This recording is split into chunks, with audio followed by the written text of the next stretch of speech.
PEC pre-show. We've got two great matchups set to bring to you tonight. Boise State is ready to go up against San Jose State University in Overwatch, and will face off against Michigan State in Rocket League. Before we get to that, though, we're going to take a short moment to discuss everything that's coming up this week for the PEC as the first official week of competition gets underway. I've got three very knowledgeable individuals, Daniel, Braden, and Bryce, joining me here today in the studio, aka Shin Shin, BCL, and Hipster Whale, to talk about everything that their respective universities, that is USC, Syracuse, and Boise State respectively, have to look forward to in the world of Overwatch and Rocket League. Bryce, since we have got a Boise State broadcast coming up right after this, I'm going to start off with you. Boise State has an out-of-conference matchup in Overwatch specifically tonight against San Jose State University. Certainly they have been a regional rival for Boise State in the Mountain West, and I know if there's one game you are most passionate about, you came here wanting to see the Broncos play more than anything, it is Overwatch. So give us a little bit, tell us a little bit about what drew you into Boise State Overwatch specifically. What are you most looking forward to? What excites you the most about the team? Well, Boise State Overwatch has a really close place to my heart. I did a lot of stuff through the high school, and honestly, I've loved working here. I loved going alongside all of the Boise State Broncos and a lot of their incredible games. But honestly, I think the out-of-conference match against San Jose State is going to be a standout. It's one of the few teams that the Broncos have struggled with in Overwatch over the past year, and if anything, it's going to be a really entertaining night, especially if we get the wrecking ball composition that Boise State's kind of known for. It won't be as much of a toss-up as it probably was in the last semester, because nobody expects the wrecking ball, especially in the semester or in the season that we are in right now, the meta that's kind of just been prevalent. Wrecking Ball is almost never meta. I think he was meta one time at the beginning of Overwatch 2, if I'm not mistaken. But other than that, it's just a real throw-up, especially with a lot of the characters that Boise State is comfortable with, being a lot of those dive characters, Tracer, Echo, a little bit of the Ashe there for a little bit of a throw-up, kind of make you second-guess trying to switch into a Brawl comp off the dive. But honestly, Boise State Overwatch is just a really interesting team to watch play, because you really never know what's going to go on. 1 minute they're playing Reinhardt, 1 minute they're playing meta, 1 minute they just bring out the Wrecking Ball Echo comp for no reason but just to have fun. And the fun that comes with Boise State Overwatch is just the best part about watching them play. Well, BCL in the Syracuse world overall, Syracuse Orange set up to face against Kansas here tonight. You were talking about you're getting ready to cast for yourself, which I got to say, shout out to Syracuse. I was taking a look at a video Doc sent about that arena, that facility, you guys there. I think we've got a real good competition now in terms of like best looking facility to cast in. So I certainly envy you a little bit in being able to have a great venue like that. But in terms of the matchup versus Kansas, I know Bryce was tossing around Boise State can kind of get these kind of off picks that you wouldn't expect that aren't in the meta. Are things going to be a little bit more standard for this Syracuse-Kansas matchup, or what's your pulse on what the team's going to bring out? Yeah, I've been talking to the team a lot this week and trying to figure out what heroes I need to be studying and what exactly I need to look at, especially with Hazard coming into play to Overwatch overall. Now, I can distinctly remember Wrecking Ball because I was casting a Syracuse-Boise State game, and here's a giant hamster running around the entire map, and that's something that I didn't have on my cheat sheet. So I can definitely speak to that from earlier in the semester. But Syracuse overall a little bit disappointing on our Overwatch front in the fall. Coming into the spring, same roster, but a very different mentality from these guys. They've been locked in this gorgeous facility, like you mentioned, since the late afternoon, and just itching to play right now, especially against a Kansas team that went down to the wire last time. This is a game they remember very, very well, and they want to come out on the winning side this time. What specifically about that matchup made it come down to the wire? I mean, what was so close between Syracuse and Kansas? Yeah, and talking to the coach, Sneaky, he said the biggest thing was Syracuse beat themselves. There was nothing that Kansas through that they weren't ready for in terms of any big meta shifts or things like that. It was just the discipline and knowing when to dive, knowing when to brawl. That kind of came against Syracuse in that specific matchup. One, they've been watching the VOD back. He shared it very quickly with me, and it was definitely in his bookmarks. So one, we're going to see what did they take away from the fall. And on the Kansas side of things, what are they going to throw at us this time? That was a little bit different than last time. Shinshin, as USC's front, they're getting ready to go up against Nebraska for their first match here this week. Are there any things they're taking away from their last semester, USC's performance? Do we have reason for confidence or a little bit of trepidation as the season starts over for USC? Well, the season starts up. We got a few tryouts this past weekend. Picked up a few new players. They're looking into getting some time in order to open strong against Nebraska. Last year, not necessarily the greatest showing from USC. This year, we're looking to turn that around. Just talk a little bit more about these new players that you have added to the roster. Tell us a little bit about them. Where do you see them slotting into the team? How are they fitting into the team so far? What's the onboarding process been like? A lot of the onboarding process, some of them have come up from our Cardinal team, so from the JV team. That's mostly where they kind of train up and practice with our coaching chess boss. Other places that come from the tryout specifically, they're able to kind of slot in on themselves. And we're looking in order to find potentially some stronger shot calling coming in from our main tank and our support line. Now, here's an interesting question I want to throw your way, Shinshin, because Bryce touched on it, being that, you don't expect the Wrecking Ball to be necessarily a meta comp, but in the right hands, Boise State can certainly make that a threat. Are there any other heroes that you think personally, like, they might not be the most meta pick, but if you've got a player that's really tuned into it, really knows how to play them, they can still be a threat that can catch a team off guard? We've thrown around the Wrecking Ball. Do you have any other names to put out there? Any specific specialists? I mean, if you're looking for kind of crazy off meta stuff, I've seen some success coming in from random Junkrat one tricks when I'm climbing up high ladder, but I don't suspect that many off meta picks coming in from these teams, except for the Wrecking Ball coming in from Boise State. That really did throw a lot of teams off. BCL, do you think the Junkrat is the one we got to look out for, or do you think there's an even greater threat lurking in the shadows off meta-wise? I think Junkrat is one you see from time to time, but in my limited time playing Overwatch as the Call of Duty captain here, I always go for Soldier 76. So I'm just hoping the one day we get to see him. But no, I definitely think Junkrat's the educated guess there. It brings up an interesting point, though, when you bring up the Soldier 76, because he and Sojourn Bryce, they're ones that are kind of sleepers in my mind, because if you get them if you get the damage, the DPS, the raw damage power that they can have and push out, then you really got a huge threat on your side. I'm wondering, for Boise State, do you think their real strength lies in their DPSs, doing the work that a damage role should do and getting those kills, or do you think more so Boise State's tank or support game really shows out as being their biggest strength? I think it's both a combination of the really good DPS and frontline tanks, as well as their supports just being able to keep up with their dives. Boise plays incredibly aggressive, no matter what role they're playing. I think I've seen them dive on several Brawl tanks before, which I don't really know how that's possible, but I guess anything's possible with a really good support lineup.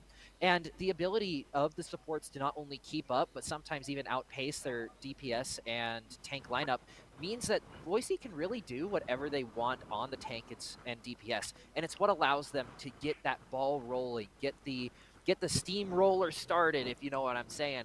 But it allows them to play a lot more aggressive, and honestly, it's kind of a mixture of both. I know it's a safe answer and all, but having that really good support lineup allows for the DPS and tank to just go all out, go hamster wild, if you will, and it allows for Boise to have their unique play style. Shinshin, I got to ask you, since Bryce touched on it gently, mentioning supports that can sometimes outpace the DPS, what support strengths terror in your heart in that regard, where essentially they're a third DPS on the team? Well, I mean, I guess if you're looking for just raw DPS, you should be looking towards more like Zenyatta and Anacoms. However, a lot of damage can come out of specifically just trying to build up ultimates such as Lucio ultimate, the beat, as well as Juno ultimate coming in, fight turning ultimates that basically allow you to, if you get them in tempo, win fights pretty early. I'm going to throw the final question to BCL because I've gotten confirmation that despite it being the freshest map here, Clash will not be making an appearance in the lineup for the coming games. It's going to be Control, Hybrid, Flashpoint, Push, and then Escort. So BCL, in that general mode lineup that we have, Hybrid I think plays such a big outsized role in it because we have such a dominant pick in Hybrid that is Kings Row. Is Syracuse one of those teams? You've been talking to them a lot. Are they one of those teams that, in terms of the map selection, do they like to play on what everyone plays, the more Kings Row style maps, or do they have a couple of tricks up their sleeve, some more uncommon stages that you would like to see them play on? They're a pretty meta-focused team. I've seen a lot of Kings Row and the little bit of scrims I've gotten to watch, but they're definitely a team that'll throw something in there to get in the head of the opponent. Again, this is a veteran team. We do have some freshmen coming in, but not only the captain, Azer, the also support staff and the team managers have been on this team the last couple of years, so they know Overwatch, and especially Overwatch 2. But however, they like to try to keep things on the commerce side of things. Kings Row has definitely been something. I think I saw them scrim 3 times in a row the other day on that map alone, a couple different modes, but I'm sure we'll see some tonight. Now, Bryce, we're going to shift gears, no pun intended, over to Rocket League, which is the other matchup that we have opening here in the PCL, at least from Boise State's perspective. And Boise State going up against a little bit of an old demon in Rocket League here today. They're going to be going up against Michigan State, the one team that had a huge upset win against the Broncos last semester. Do you think the Broncos squad in Rocket League, which is one that draws an outside impact because they are involved in so many things, Mountain West champions, they're active in CRL, but this PEC, this was like one of the few stains they had in their that they had on their past semester record. So is the hunger there? Are we going to see a comeback from Boise State? Are you predicting kind of a little bit of a feel-good win here for the Broncos in this matchup? If they play it like they did last time, I don't think it's going to be as easy as what we think it would be. But I think the Broncos did learn from their mistakes last time. We saw it after that loss to Michigan. We saw them improve a lot on their game, and I think Michigan had the advantage in that first game because they played an amazing defensive game. They just kept Broncos on their side for almost the entire match and didn't really allow them to do anything, just taking shots where they could. But then you saw in the games after Michigan State, Boise was starting to be able to break open those defensive play styles. Like we saw it a few times in a few games. Teams were trying to recreate the same magic that Michigan had, and Boise was able to crack them open like a nutcracker. But I think Boise sort of learned their lesson from that first game. Don't let them get super defensive and just break them open as soon as they do. So I think it's going to be a lot better on the side of Boise, and I think Michigan is going to have to update their strategy a little bit if they want to stay competitive in this matchup. BCL, as we're talking about the general lineups that these teams have, I mean, we started in Overwatch talking about them specifically, but the whole package that Syracuse brings to the table, do you think we have a bigger threat from the Orange in Rocket League, or is there yet another game that we really should be looking out as they could be top contenders for this season? Let me tell you, what grows in the spring, it's oranges. And we are here in the spring, especially in Rocket League, to take over. Gababy, a fall star, is not planning to change anything. He's going to take over again, be one of the elite players we have in this conference. Syracuse has put their heads down, gotten to work, much more of a mature roster, has had a lot more time together. It's the Oranges season in the spring. I don't know. Do you have anything to say about that, Shinshin, for USC? Are they really confident in their Rocket League game, or is there another game that we want to watch out for them? Well, in terms of Rocket League, they've the mechanics wise, they're there. It's just all about working as a team and creating that macro game, specifically boost management. I was talking to one of the coaches / players, and that's basically what they've been focusing on. Let's take a look at the spring schedule that we have for PEC and what these teams are going to be facing after this week, because there still is a whole lot of competition after these initial matches. Bryce, I'm looking at Boise State's lineup. We've got Michigan State, Oklahoma, Syracuse, Nebraska, USC, Kansas, and Ohio State rounding it out in the last week in March. So, I mean, we're talking to Syracuse and USC right now. Do you think they're the ones that we should be watching out for in terms of when their week rolls around, we face them? Or is there one of the other schools that I've mentioned that you think is a sleeper threat we haven't mentioned yet? I think Boise State's schedule is really front-loaded when we take a look at things. You got Michigan State, who's the only one to take a entire game off of Boise on their record for last semester. And then you also have Oklahoma and Syracuse, who are two really good teams who have played really well against Boise in the past. So I think that hill is going to be the first one that Boise's going to have to climb. And then, honestly, I think the rest of it's going to be pretty smooth sailing. I think that there's going to be a little bit of a fight out of USC given the fight they put up during the last semester. But I feel like the Broncos have this in the bag. Michigan was really the only one they really, really struggled with, and that was because of that defensive play style that I was sort of alluding to in just the past response I gave. And when we look at Boise State's overall strategy, it's to just beat down those defensive compositions during that last half of the semester after that loss to Michigan. So I feel like those first 3 games are going to be the hardest for Boise State. But after that's over, it's going to be all downhill from there. Jinshin, this is something that we have been talking about in the past PEC pre-show when we had our Smash show last week. There are certain schools in which, it's a very front-loaded schedule. They go up against the top 4 seeded teams in that respective game for the first 4 weeks. But as we're looking at USC's schedule ahead of here, what would you say if you kind of had to define the lineup that USC has, being Nebraska, Michigan State, Kansas, Ohio State, Boise State, Oklahoma, and then Syracuse at the very end? Are you seeing this schedule as front-loaded, back-loaded, or pretty even all the way through? This seems pretty backloaded, in all honesty, coming here. I mean, my fellow casters up here on the board is from Boise State and from Syracuse. We had probably the most difficulty going against those. Oklahoma was a crazy 5-map last time I casted that game. So I'm excited to see in terms of how USC kind of opens up early on. And once again, we just need momentum.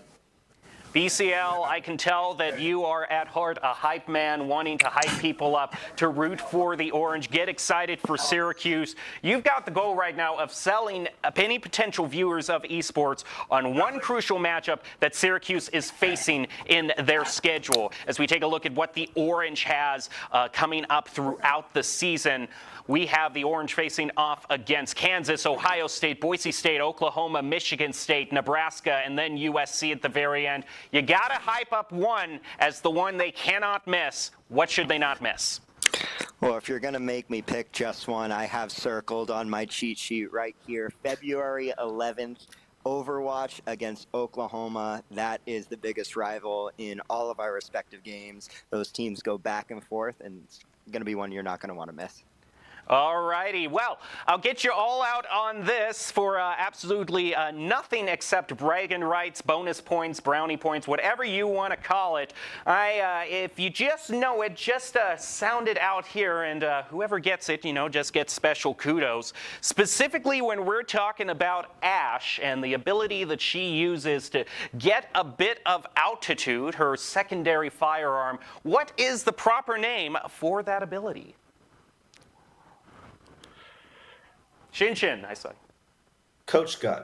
Yeah, you got it. I also saw hipster Bryce was mouthing it as well. But I appreciate your graciousness as well, Bryce, and not just jumping in there. But yeah, all right, congratulations. You both get 50 Chuck E. Cheese bonus points available at any Chuck E. Cheese in Madison County, Nebraska, from the hours of 11:30 p.m. to 11:31 p.m. So make sure to cash those in. All right, that is all that what we have for the pregame. I want to thank once again Shinshin, BCLN, Hipster Whale for joining us. And we will be back shortly with Boise State's matchup against San Jose State University in Overwatch and Michigan State in Rocket League. You're not going to want to miss it. We got an exciting night for you tonight. Stay tuned. Home is where you hang your hat, snuggle up, hide out. Home is when you're with the ones you love. It isn't just a place, it's a state of mind. At Idaho Central Credit Union, our home is Idaho. We grew up here, and we're proud to help more Idahoans with their home loan than any other financial institution. Idaho Central Credit Union. We believe home is where you make it.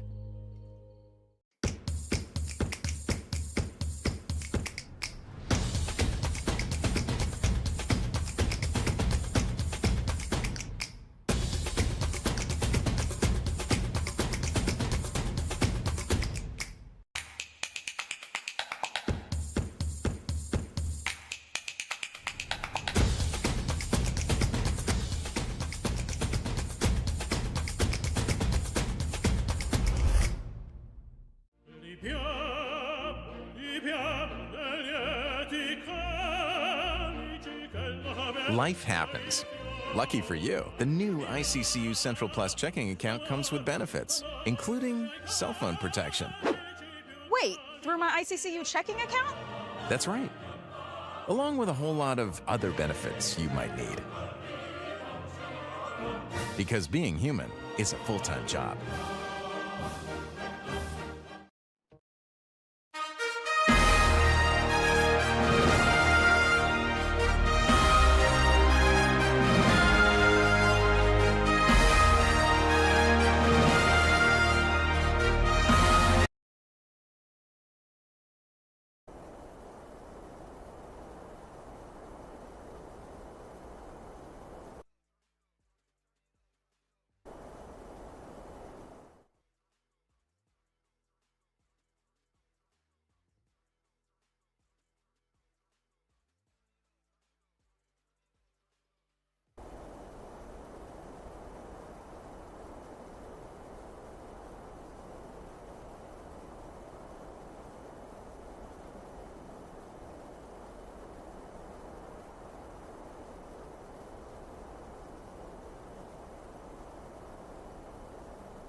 Welcome, everybody, to the Boise State Esports Arena. Tonight, you join us for the opening of the PEC season. We got two great matches for you tonight. We're going to be starting off with Boise State facing off against Michigan State in Rocket League, and then later on moving it on over to Overwatch, where Boise State has an out-of-conference matchup against San Jose State University. I'm your host, Jacob Palmer. I'm joined by Bryce Jensen. We're here to call all of the action for you. Bryce, I know that in the pre-show for tonight, you were really hyping up the chance of that Boise State trademark off-meta wrecking ball.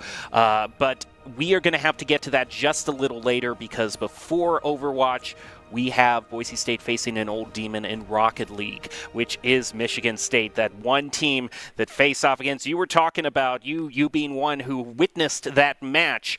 What do you think is the main thing Boise State has to improve tonight from what we saw in that last match last semester? You know, when I say Michigan State is a speed bump, I mean that both figuratively and literally. They played such a good defensive composition when it came to Rocket League. Two defenders in the net, one just going around trying to disrupt. They played that so well into Boise State's really, really aggressive play style that it just forced them to not really be able to do anything. So I think if Boise is going to win this matchup, they're going to have to play it either a lot more aggressive or be a little bit better on the defensive side, because a lot of goals went in for Michigan that probably shouldn't have been scored on the side of Boise.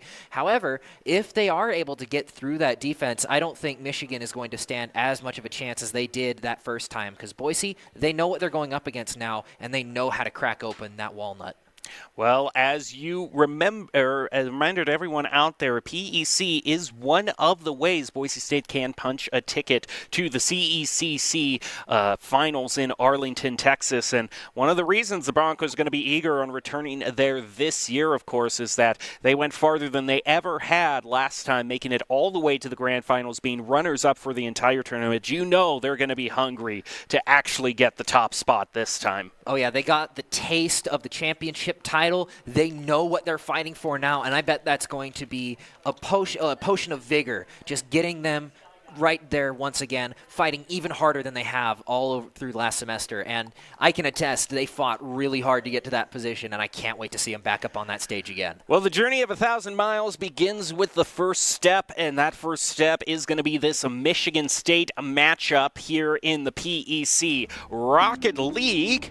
And we're off to the first match, the first game of the first match. Boise State going up against Michigan State. We'll see if the Broncos can start the PEC spring season off right, or if they will run in, as Bryce mentioned, to that speed bump that Michigan State has continually been for them in Rocket League. First kickoff, though, looking promising as Preston gains a bit of ground off of the first contest. Durtha will play it off the wall, and look out, here's Knock. Places one onto the goal. Welcome back to the PEC, they're going to say to Boise State. You got your work cut out for you. Yeah, they said, remember us? Here's a goal. Just 15 seconds into the match, Boise State is already down one. But still a lot of time left in the game. We got almost 5 minutes still. Pretty much a whole game left to play. Boise State now, Woozy World going to take that first ball, and it looks like a mirror of what just happened. Knox able to get that ball away, but Woozy is just keeping it away from him. Preston with the ball once again, and out comes Boise. Dirt, though, unable to get the right angle, but keeping it on that Michigan side, and out comes that Michigan defense we were talking so much hype on. Preston is able to get the ball this time, keeping it on Boise State's side, but they're going to have to get it right back over to Michigan right before that defense can get anything done. Preston going to pass right in front of the goal. He instead sets it up for the Spartans. Oh, that one's got to hurt. Oh, that is a textbook play. Just bring it over to that other side, but out comes Bomb out of nowhere with the goal. Just bad positioning from Boise State, and just trying to get it to a spot where it's not really going to be of much advantage. Preston, the normal part of the Boise State roster, did take an extended leave of absence last semester, has rejoined the team, and Knock just coming right on in to score against the Broncos. 3 goals in less than a minute. Holy. Jeez, they are really good with those aerials. You can obviously tell that they've been practicing. This is like a flip. We normally see Boise as the aggressor in a lot of these matchups, and they just have not been able to find their footing quite yet. Woozy is able to get that ball right up and passes it right to Morv. He's able to keep that ball away from Preston, but he gets it back. Durtho misses the ball in the air. That was the opportunity he needed to get back in the game. Woozy is able to get the shot off, but Morv right there playing defense. Ball's back on Boise State's side. They need to get this thing off of their side of the field. Moore is played right over by Preston, gaining a lot of ground. Can they center it? However, Opbomb, a pass back on over to Morv. Opbomb takes it back, plays it off the wall. Morv moves up. He's not going to take the ball instead. Another centering shot. Preston will make contact with it. Gets one touch, gets a flip reset. Pass to Woozy, pass to Durtho, which is stopped by Morv. Boise State really struggling to find any sort of clear. Yeah, the intercept game from Michigan has been incredible this matchup. Woozy trying to get that ball back, just not really able to keep up with Knock, and he's going to get the fourth shot of the match. Goes in. Michigan is up 4-0 in the first round. Holy, I was expecting quite a few goals to be scored, but definitely not all on the same side. And we aren't even halfway through the game at that. More than 3 minutes still left on the clock. The upside of that is that there is plenty of time for Boise State to come on back, but it's a big deficit to make up. But it starts here with Durtho playing up the middle, going to try to play over one of the defenders in a 50, but he plays up so high he can't make the shot on goal. But they have got side control at long last. Preston unable to get the second touch. Woozy plays up over one, but Moore finds the save. Now Durtho to center back. Preston going in for the spike down. Can't find it, and Woozy will push it off to the corner as Boise State is still left searching. Yeah, Boise just needs to find a really good pass to somebody who can make that shot. It's just kind of not really been able to find just about anything of yet. Durtho is able to get that ball back to center court. Preston is able to get it right over the goal, taken away by Bomb. No one's getting that ball in that court. It's not a court, that's a net. Durtho's going to take the ball away back to the corner, keeping it in control. He's getting it towards the center. Preston blocked by Knock. Almost there, but Bomb is able to get the demo on Woozy World. No one's able to defend. Knock with the 5th goal of the match, just under halfway there. Boise State kind of a mess right now as things start out 5-0 with absolutely no resistance as they just casually make their way back across the field. The Spartans doing a great job in their opening. Now we are at about that halfway mark I was mentioning earlier, and things have gone from bad to worse. 5-0, Boise State trailing. You know, as I say in a lot of my competitive matches in high gold, we got this, guys. It's comeback season. Anybody can come back as long as there's a bit of time left on the clock. Opbomb is keeping it in the midfield, but it's passed over. Now playing on Michigan's side, nobody has real ball control. Knock, though, is going to get it over to the goal. Is this going to be another one?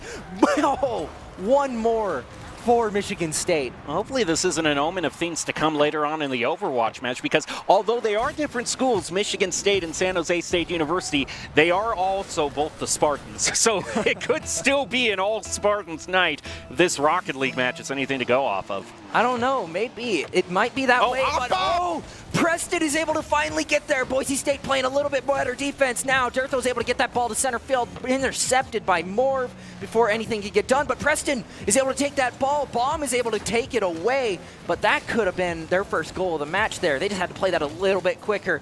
Woozy World trying to get to the ball, but it's into, they took out Durtho in the air. So much just happened there.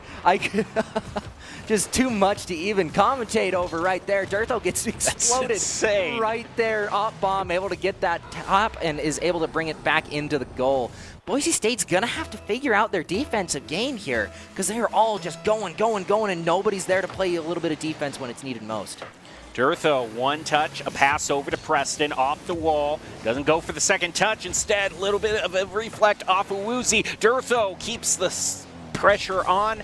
Gonna play down off the ceiling, try to score it for himself off the backboard, and Knock reads it perfectly, finds the save, and keeps Boise State at zilch, out goes nada, Woozy. And nothing still after that shot by Woozy. It's just like we were saying, that defense is just too hard to push through with this game. You can't be pushing it back and forth. They're just gonna sit in the middle there. Less than a minute to go. Preston unable to find the goal there. Just not able to get it past that Knock more defense, and with Bomb You living up to his name with the demos, just not able to get anything done. Dirtho is going to take that ball, though. Can he get it back over to center? Stopped by Bomb. It's now in the center. Knock with a really good shot. Unable to find the net, though. But Boise is back on their back foot with less than 30 seconds to go. 30 seconds, and Boise State just, you know that you're in a bad position where you're thinking, okay, guys, let's at least pull off a Brazil here. Let's at least make it a 7-1, you know, let's put something on the board. But right now, things just aren't looking good for the Broncos. They're going to have to regroup after this, have some serious discussions about what has been going wrong, because as we count on down, Woozy? doesn't look like any other goal is going to be on the table for Boise State. And as the clock hits 0, Boise State has a severe numbers problem here. Those numbers being 7-0. Boise State 7-0. Yikes. Ouch. What a way to start the season for both sides. Boise with nothing and Michigan with 7. It seems like Michigan started to learn a little bit from why they lost in some of their previous matchups and why they maybe won against Boise, and maybe using some of those lessons to try and just squash the Boise State offense. We saw it. Every time Boise would push up, Michigan would say, you can't have that ball. We're going to take it straight to your goal. And what would they do? Every time they'd score. And Boise just never really managed to get their defensive game on. They went so hard on the offense, they left nothing for defense. Well, I think another thing that is we saw sometimes they just Michigan State was so good at reading Boise State's passes, but even then Boise State would sometimes hit the ball out, and I had no clear indication on who they were passing to. And it's kind of passing with a purpose, that overall game plan, the rotations that we need to see from Boise State, and we need to get them off of the third-party controllers. Okay, I know you were surprised in every run, Bryce. You brought in the box of Mad Catz controllers in today. You know the ones I'm talking about, the transparent ones that always look so cool that you always gave to your friend. You know, it was a nice blast from the past, but the Rocket League team apparently got into those controllers, and the joke's gone far enough now. Man, I put a label on it, too. No Rocket League players can use those. It's fun for a little bit of cross-platform Xbox or just Xbox play. You could do some stuff with Halo, split screen. Time of my life, honestly. Those were the best times of video games. But here we go into round 2. Michigan already has the ball, playing it up to Boise's court, but Preston's able to take it back for an early defense for Michigan. But Michigan's going to take it right back. Dirtho, with no boost, is able to stop the ball in the air, and no one's really able to get it up. Woozy pushing it right back away. They are keeping it away from what a save out of Knock. That was going in there, but they're taking it. Boise just barely unable off the crossbar. Out they go, right back to midfield, and off Boise is playing defense once again. Now Michigan State, Spartans stay in the back of Boise State's goal. Preston's going to be good on the backboard defense, pushed off to the side.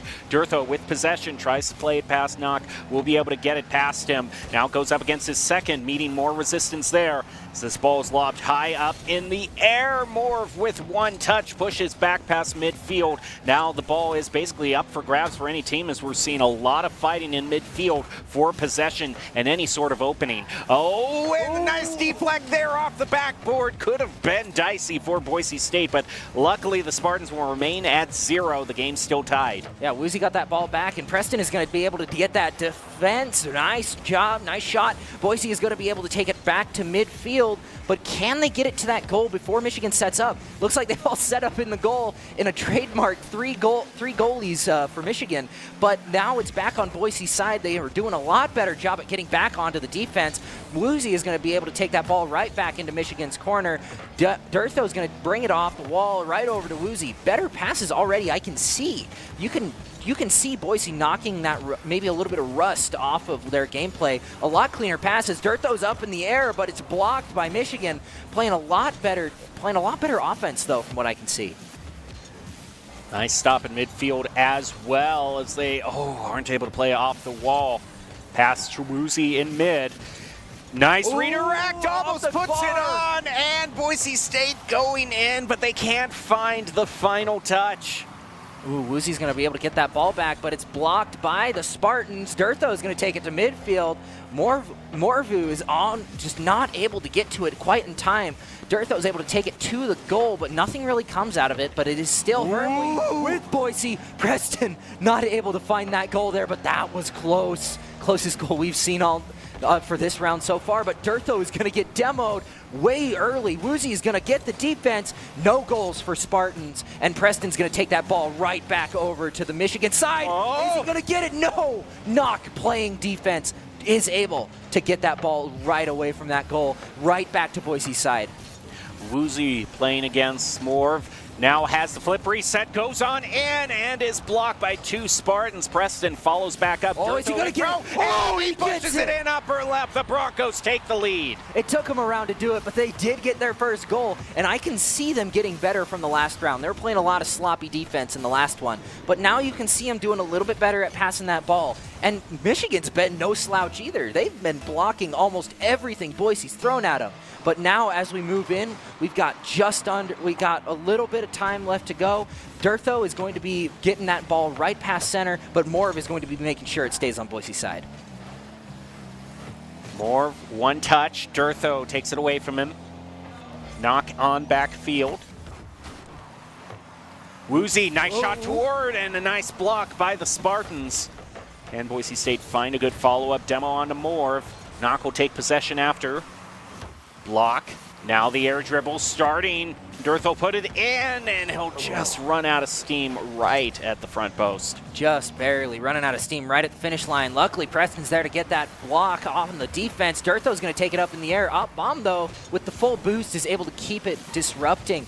Durtho is able to get that ball right to the center field, but it is blocked by the Spartans, and they're right there to block that ball. That would have gone in if not for a little bit of defensive play. Preston! Ooh, what a goal out of bomb! That is a textbook use of your boost there.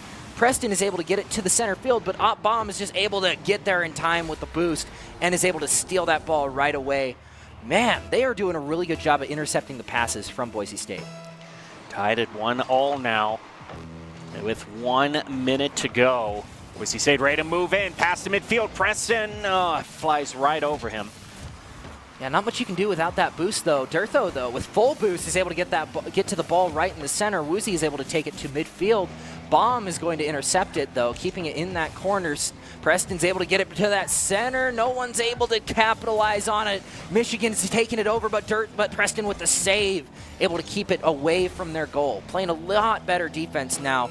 Durtho taking that, is not able to get the ball, but Preston there is able to keep it rolling on nice their ball. side. Preston not able to find a way in because of Morvu just playing great defense from Michigan's side. Having all 3 of their players right in the middle of that goal is going to be a little bit of a stonewall to get away from. But now the ball's right in center court.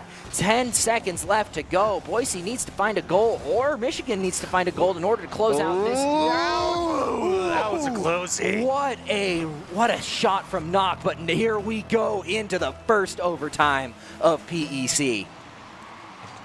Knock gets slightly better contact off the kickoff. Durtho to follow off, plays off the ceiling. Quick shot and can't catch up to the ball. However, Morv now trying to regain some control of it. Preston looking over the field. Does he want to play it himself or pass? We've got Woozy waiting midfield and cannot make contact with the ball. Boise State has gotten the initial side control, but they're struggling to put an accurate shot on goal. Yeah, Durtho was able to get a pretty good disruption on the side boost, but Preston out here he comes trying to get it away from him, but Knock is unable to find the goal. Boise State defense is shaping up to be a lot better than what we saw in that first round. Preston is able to take that ball to center field, and he's able to get it past the defenders. Can he take it all the way? Is this going to be it? No! Bomb with the defense, not letting anything through, and out comes Morvu taking it away from that corner. Preston, though, is going to be able to take it away from that net and is not going to give Michigan an easy shot like they did first round. Ooh, nice setup for Woozy. Takes it. It looks like Preston also was able to steal their boost away from them. Durtho hanging on back. This air dribble's got to be watched, though, with the flip reset, and Preston will be there with the save. You see both of Boise State's defenders, both with full boost. That is going to be a hard thing to score on for any team. Out goes Morvu, trying to keep that ball in that corner. Durtho, though, trying to contest the ball outed by Woozy. He's chasing the ball, and it's blocked over by Knock. Durtho going to try and get that ball out of that corner, trying to bring it back to Michigan's side, and they're going to bring it to midfield, but Michigan just playing really good defense, unable to push it forward. Durtho is able to get it up there. Nothing comes out of it. The Michigan defense is just too strong, taking it away from him before anything can happen. Woozy's going to chase open that ball. Durtho's going to get a good shot. Michigan is easily able to defend that, though. Actually, I'm not sure if that one would have gone in. It would have been a crossbar, but it would have set up really nice. Preston able to keep that ball away from their point of view, and here we are back at the midfield. Boise State struggling a bit on the defense here. Preston now starts his dribble, make it at least toward mid, tries to pinch off the ground, and puts Knock off to the side of the field. Morv now with control, puts one down, follow up, and barely a save by the Broncos. Knock having defense, they get it past him, and Morv is just too quick. He comes on in, keeps the Spartans' hopes alive. Boise State, though, has walked away from a very close catastrophe to a possible win here as Preston trying to put it on the goal, but unlike the look of it, we'll wait for the next opportunity. Boise State can't beat them to it on the 50. Preston will go on in for the other touch. It's not a good solid one, though. Not too much speed, but they find a way anyway to get the goal. What a pass out of Boise, and just watch this. Preston getting it right there to Woozy, and right before that, Michigan committed to the defense, just barely missed it. Wow, what a round out of these two teams. Oh, my goodness. I just got to take a quick breather out of that because, oh, my goodness. A big thanks, though, to Dairy West, one of Boise State's sponsors, helping Boise State fuel up throughout the entire semester, giving our Broncos the tools they need to succeed. Thank you very much to Dairy West. And you should see the whole new setup Boise State has for themselves inside the kitchen. I mean, yeah, you've taken a look in there. It's stocked. It is 100%. And I bet you not a single one of our players is complaining, though. It is honestly loaded. It's more loaded than my kitchen at home. Mm-hmm. Well, don't remind me. Okay, let's just move on to that, to some more positive news. Boise State is back on the board, and they're at 1-1 for this overall match. So we still got plenty of ways to go, but it looks like the Broncos have recovered, found their footing. But can this trend continue on into Game 3? You know, I think I mentioned it a few times over the last round, but we did see Boise starting to knock off a little bit of the rust there. We could see a significantly better and well-played defense that we didn't really see in the first round. And I think that's only going to get better from here, while Michigan is going to have to keep clawing to their defensive tactics if they want any chance at winning against Boise. We might have saw them go 7-0 in the first round, but I don't think that's going to be a trend to watch out for. Woozy's going to get the first touch right over to Morvu, but it's going to get blocked right back onto Michigan's side, and here we are playing classic Michigan defense. Right over to Woozy. Wow, what a play out of Dirt, though. Not quite able to get the ball in himself, but setting it perfectly up for Woozy. Just nobody there to take it after Morvu. All right, Boise State now with the early lead in this match. Less than 30 seconds going by, and Boise State in a comfortable position. But it is tentative, but Preston's going to lose his dribble. Now Dithro and Woozy has to rotate on back, left chasing the ball. They're going to get pressured, however, but shot's too high. Ball's a bit too erratic for Michigan to make a shot right now. They try to set something up there, but Boise State pass back to Durtho. Woozy now chasing after the ball. They gain a whole bunch of ground off that, take the 100 away from Michigan State. Durtho will rotate back over to mid, try to plan his next move. Yeah, Durtho now is trying to find that ball. We do see Preston with the ball right up in the middle. Durtho taking it away, trying to get something out of it. Is he going to get it in the ball? Baum is able to take it away from him. Woozy, though, still has pretty good control over the ball, fighting with Baum for it. Preston is able to get it in right past Michigan State defense, threads the needle, and is able to put it in. Boise State up 2-0. As each game passes, Boise State is looking, their prospects are looking more and more positive. 4 minutes and 6 seconds left in this game, and Boise State 2-goal lead.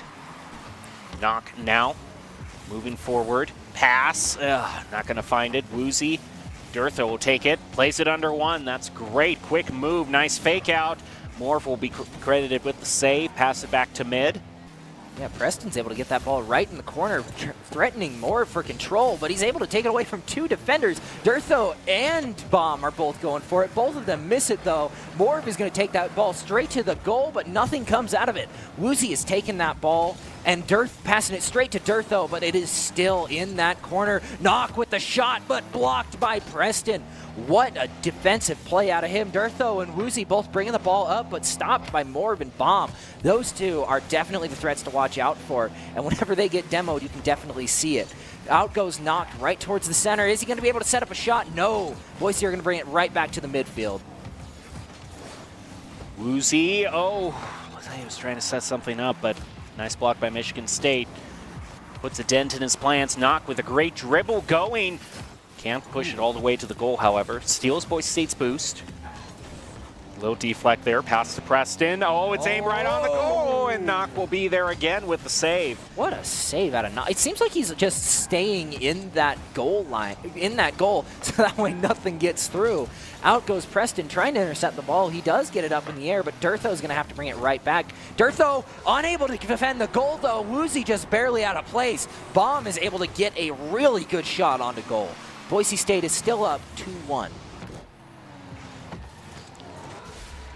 A little bit of cause for concern, however, as they've lost their insurance. And with 2 minutes, 36 seconds left, there's still plenty of time for the Spartans to work with, especially if they cheat up like that. A nice little save by Woozy to avert disaster there.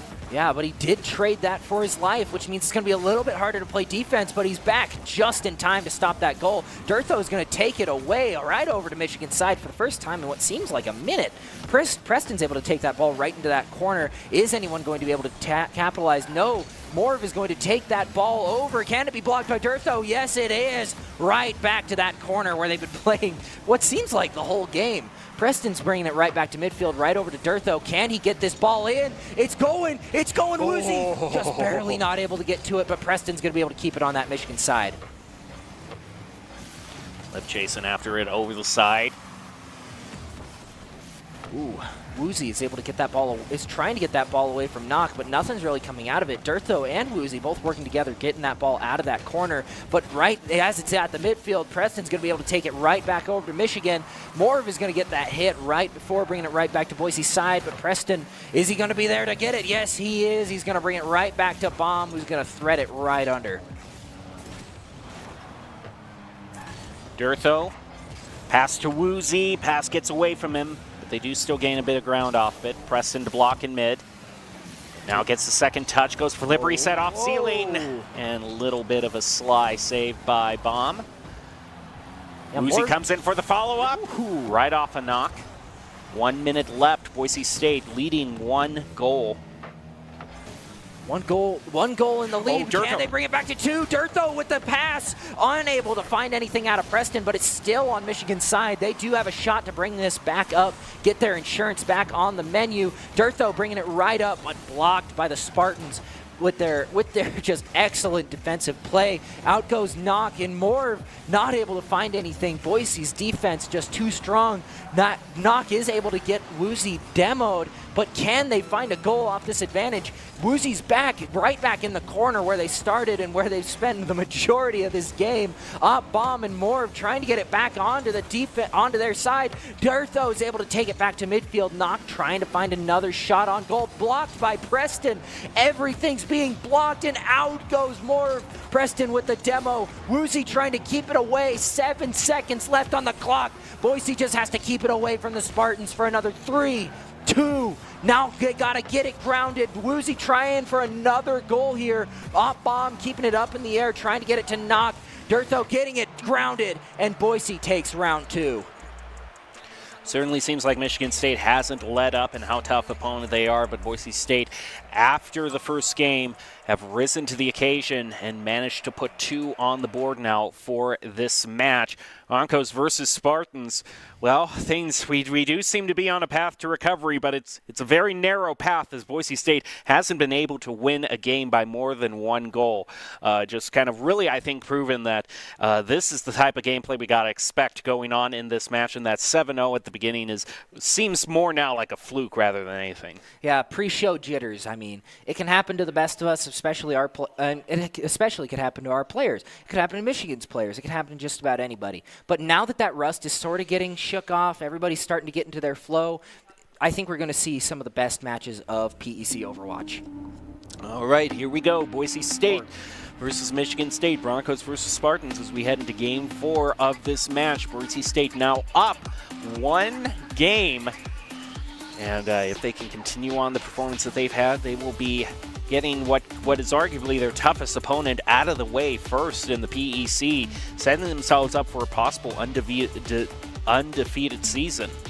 It came to my realization that I accidentally said Overwatch in that exchange. This is not Overwatch. I mean, we're already getting excited. Yeah. Yeah. If you are excited for Overwatch, that's coming up next. So stay tuned. But don't miss out. This is going to be a great game. Starting off, Durtho with the first touch right over to Michigan's side. Bomb is quick to intercept and bringing it right back to Preston. Is right there with a full boost, bringing it right over to center. Is anyone going to be able to capitalize? Durtho off the crossboard. Knock trying to get it away. Woozy's keeping it on their side. Morv is able to get that ball, though, right over to center. And now Boise's right on the back foot. Oh, Woozy unable to make the clear he was looking for. Durtho passes over to Preston in the back corner. Pass, oh no, can't get it past Bomb. That's been 2 for 2 now. Michigan State have gotten clean blocks on Boise State shots. Gonna head right on over to Moore. Huge bomber back on over the goal, Boise State. Up now trying to set up yet another Woozy pass to Preston. Right off the undercarriage, but cannot pass to any other player. Oh, this could be good though, setting it up. Oh, can't. Preston. Bomb just body blocks. Oh, Durtho with the ball. Ooh, we weren't even paying attention to Durtho, and he's the one with the ball. He just snuck that thing right into the goal, and I don't even think Michigan expected that thing to go in. Yeah, that was a pretty big surprise to everyone. Boise State now leads 1-0. 1 minute having elapsed in Game 4. Oh, a bit of physical against Knock there too. Preston gets contact with the ball, but it's such a awkward angle, he couldn't redirect it back in. Yeah, with no boost, that's a little bit difficult to get that ball to go anywhere. Durtho, though, still playing pretty good defense against Knock and the rest of the Spartan defense. He is able to keep it in the midfield. Preston is able to get that ball right back over to Spartan territory. Broncos, Woozy able to get it over, but Morv is taking that ball away. He's not letting the same thing happen twice. Woozy, blocked by Knock. And Durtho had especially targeted Knock. His main goal was to push Knock out of the way. And even then, Knock still found a way to find the save. Knock is definitely their star defender here. Getting him out of the way is definitely going to be priority number 1. Preston is able to get it to center, but Morv is able to take advantage of it instead of any of the Broncos. No, Knock with the demo onto Woozy. That's going to make it a little bit more difficult to get that pressure rolling. Morv is taking it right over to Boise's side, blocked by Durtho, quickly followed by Preston, and Boise is on the move, trying to get this ball off of their side. Knock is able to find a way to get it over to Boise's goal, but no one's able to find a way to get it in. Woozy and Preston fighting their hearts out, trying to get it out of that corner. Morv unable to take control, Woozy able to keep it in the midfield, and Boise is still very dominant here. Preston left chasing around. Now going to try, oh, can't get it past. Michigan State's defense has been star-studded so far, but Boise State is only looking for that one opportunity. Nice read by Preston. Narrow win on the 50, keeping this ball away from center field. Oh, not for long, though. Knock finds the goal, and we're tied up again. We are tied up once again. I was going to say you only need to win by 1, but now... But 1-1 is not going to be winning territory. Knock with a great shot to the top of the net, though, off of what wouldn't have been a great... It wasn't really a great spot for a pass, but he made it work. Woozy able to get the first touch. Bomb is able to reciprocate. Preston is going to keep it on their side, though. Morv with the full boost is going to have the advantage, though, with the aerial game. Durtho unable to find the block, and Morv is going to find a way to sneak it in. Oh, Morv back-to-back now. Durtho just misreads the play, and oh, Michigan State, the teamwork is there. They quickly demo Boise State's remaining goalie, leaving the goal wide open for them. That was very well played by the Spartans. I believe Morv heard what I was saying about Knock and all the good stuff I was saying about him. He's like, hey, I'm on this team too. I'm just as good as he is. But now we're right back over. Morv is going to play some good defense there, trying to keep it out of their goal. But no one's really there to reciprocate. Boise just backing off, trying to steal boosts, which we see him do. Preston able to get that ball away, but Morv right back to reciprocate it. He's going for the goal. No one's there. Oh, what a save that is. That was, wow. Oh, that was Woozy actually pushing it off to the corner. Last minute save. That's got to be a highlight in and of itself for how clutch that was. That keeps Boise State in the running. Durtho's going to keep it rolling right over to their side of the court. Knock is going to play with Morv, trying to get something done. Woozy's going to get the demo on Bomb. They're down a defender. Can Boise take advantage of it? But no one has any boost. Durtho finally got topped off, but he's only able to center it with Bomb playing defense on that center court line. Preston trying to get it away from Boise's side, followed up by Woozy. Everyone has full boost, but with 1 minute remaining, they're going to have to put the pedal to the metal, get the goal, and hopefully bring it to overtime. Op Bomb, straight up mid, deflect by Boise State. Now Preston off the wall. Woozy takes control. Can they get the shot? Gonna go in. Woozy, maybe Preston. Ooh. Woozy was actually faking them out, gonna bump the goalie out of the way. Boise State might have overextended, however, they gotta be rushing on back. And now we have half a minute. Boise State trailing by 1 goal. They need to find the tie right now to possibly go to overtime.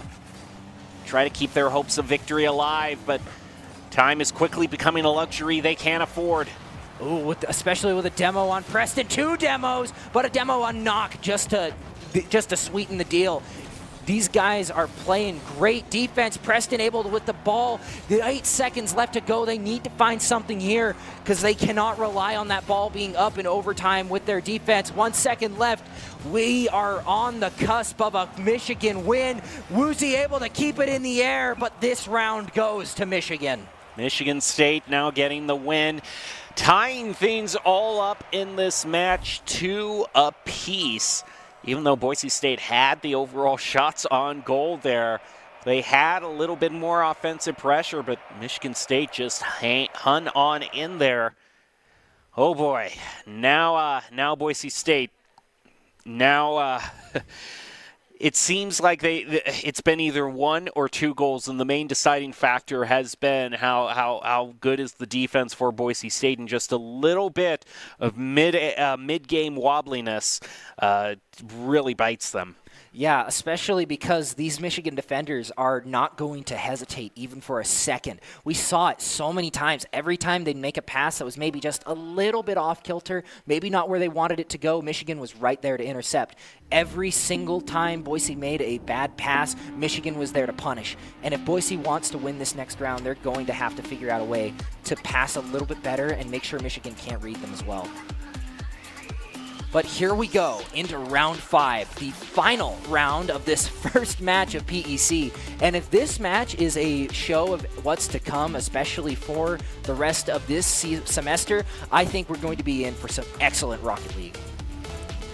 5 minutes to decide a whole bunch of how this match is going to go. And no time wasted of that 5 minutes for Michigan State. Moore pushes it on in. Now I'm a bit worried. This is how game 1 started out. Yeah, I think Michigan's starting to get into the Boise's head. Nobody's playing defense like they should. They did it super well in those 2 rounds they won, but now they're kind of sleeping on it. Durtho is able to get the touch over to Michigan's side of the field, but Morv is quick to intercept. Woozy is able to take the ball control away, and Preston is quick to reciprocate right over to midfield. Preston with firm ball control over to Durtho, not able to find anything. Almost with the bounce. Woozy's going to keep it in play, but Michigan is quick to take it away from him. He's done that move so many times. The follow-up spike down into the goal. And Woozy now, nice redirect. The accuracy is so good from Boise State. What a shot from Woozy. From the right side of the field, past Morvu, past Bomb, Both defenders unable to do anything. Boise just needs to do that a few more times, and they're good as gold. Yeah, just do that again, and you'll be good. And do that 2 or 3 more times. Just or maybe or just do that. Preston giving up the old Michigan special and just bringing it straight to the goal. Bomb overcommits, and nobody is left on defense. Wow, I mean, Preston was confident that Boise State was going to win the 50 in that particular way because he was positioned almost as if he predicted the ball would land there. Oh, but Bomb quick to reciprocate that, not with the same flair that Woozy was able to get. Woozy is able to get that ball away from him. Preston is able to keep it away from that corner, but Bomb is not quite able to get it into that goal. It was a close one, though, right off the crossbar. Now the defenders are in, and nothing is getting past Woozy and Preston. Norv is able to keep it right on the Broncos side of the field, but Woozy and Dirtho just playing their hardest, keeping it on those edges. Woozy not letting them get anywhere near that goal. Morv unable to find the reciprocation bounce, but Woozy is able to keep it on their side, not pushing it away, but Preston with full boost, he's got a lot of material to make stuff happen. Boise State still holding on to a lead, 2-1.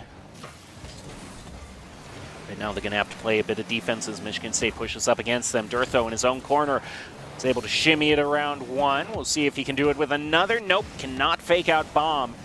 So go over to Preston now. He tries pushing forward. Again, Michigan State stalls. Dirtho now fighting, trying to go against Knock to get a good touch on the ball.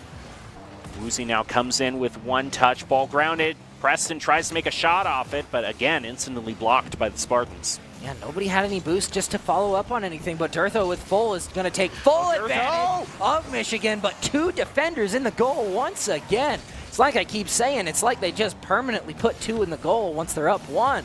Morv is able to take that ball over to the side. Preston and Bomb both fighting desperately for this ball, but no one's there to contest Dirtho except for Morv, who's going to block that ball, bringing it right over to the side. Woozy trying to find something out of it. Knock is able to push it away, but Preston ends up getting demoed by Bomb, but it's not even going to matter. The ball stays on their side. Bomb finding a second demo. Knock finding a demo too. Only 1 defender, but Preston is able to hold down the fort from 3 different attempts on the goal. Preston is going ham. Bomb puts a shot back toward mid. Oh, very crucial 50 there, and Boise State doesn't quite get it. Preston gets demoed. Dirtho also gets demoed. Michigan State trying to clear out the goal. Yeah, they tried it last time, but they demoed the wrong players. If they want to demo somebody, they got to demo Preston. Otherwise, they're not getting that thing anywhere near the goal. Preston able to get it right over to the midfield, but Woozy's able to take it up top. Dirtho now playing a little bit of defense, bringing it right back over to the midfield, and Knock is quick to reciprocate it. That midfield has been a battleground this whole game, but Dirtho and Preston are right there to reciprocate, bringing it right, trying to bring it right back to the Spartan side. But so far, no luck with Morv and Bomb taking the initiative. But Knock comes out of nowhere, tying up the game 2-2. A minute 30 left to go. And you could see Preston comes right in. Actually, it's Dirtho. He knew Knock was going to go for the goal and was just left desperately chasing after him, trying to get some sort of touch, some sort of bump or demo. And no, Knock survives. Now Michigan State has tied things up with a minute and a half left to go. Boise State hanging on for dear life. Yeah, trading demos in the beginning there. Preston able to keep that ball on the Michigan side.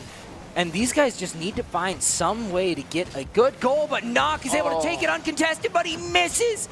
He misses the goal just barely, and Woozy's able to take it over to Michigan's side. Absolute miracle for the Broncos that didn't go in. There is no reason that should have missed. Someone call Psionics. Their car hitboxes need to be adjusted just a little bit, because that probably should have gone in, all things considered. But now the battle in the midfield. Knock is able to bring it over to Boise's side. Preston quick to bring it back. He's put it right back in the middle, but Woozy this time is the one to get the demo on Bomb.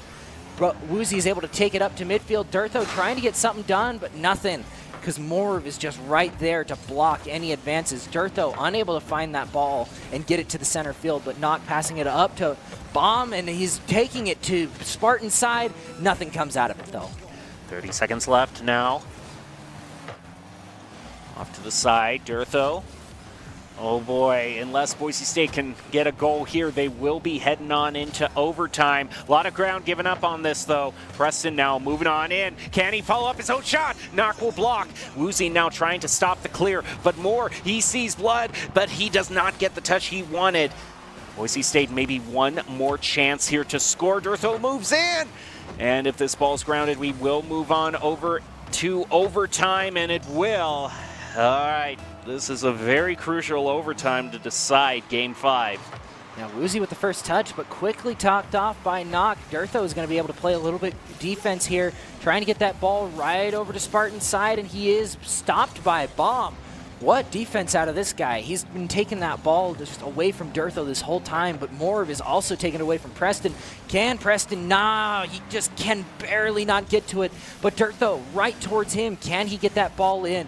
He gets the double flip reset, but Morv is going to take it away. Woozy is quick to get it back, though. He is just playing right where he knows they're all going to be. But Bomb with the takeover, but stopped by Durtho, not stopping it in center field. And everybody's just trying to get to this ball. Preston demoed. Okay, just off the back post. Now a lot of fighting in mid. Preston doesn't have anyone to pass to, but Bomb sure does. Not coming up midfield. Morv to push the shot on goal off the crossbar. And Boise State will walk away from that one. Still looking for any sort of offensive pressure to go off Michigan State's backboard, and what great defense by Bomb, already pre-reading the shot. Durtho trying to set up again. Preston goes in, beaten to it by Knock. Woozy left chasing after the ball.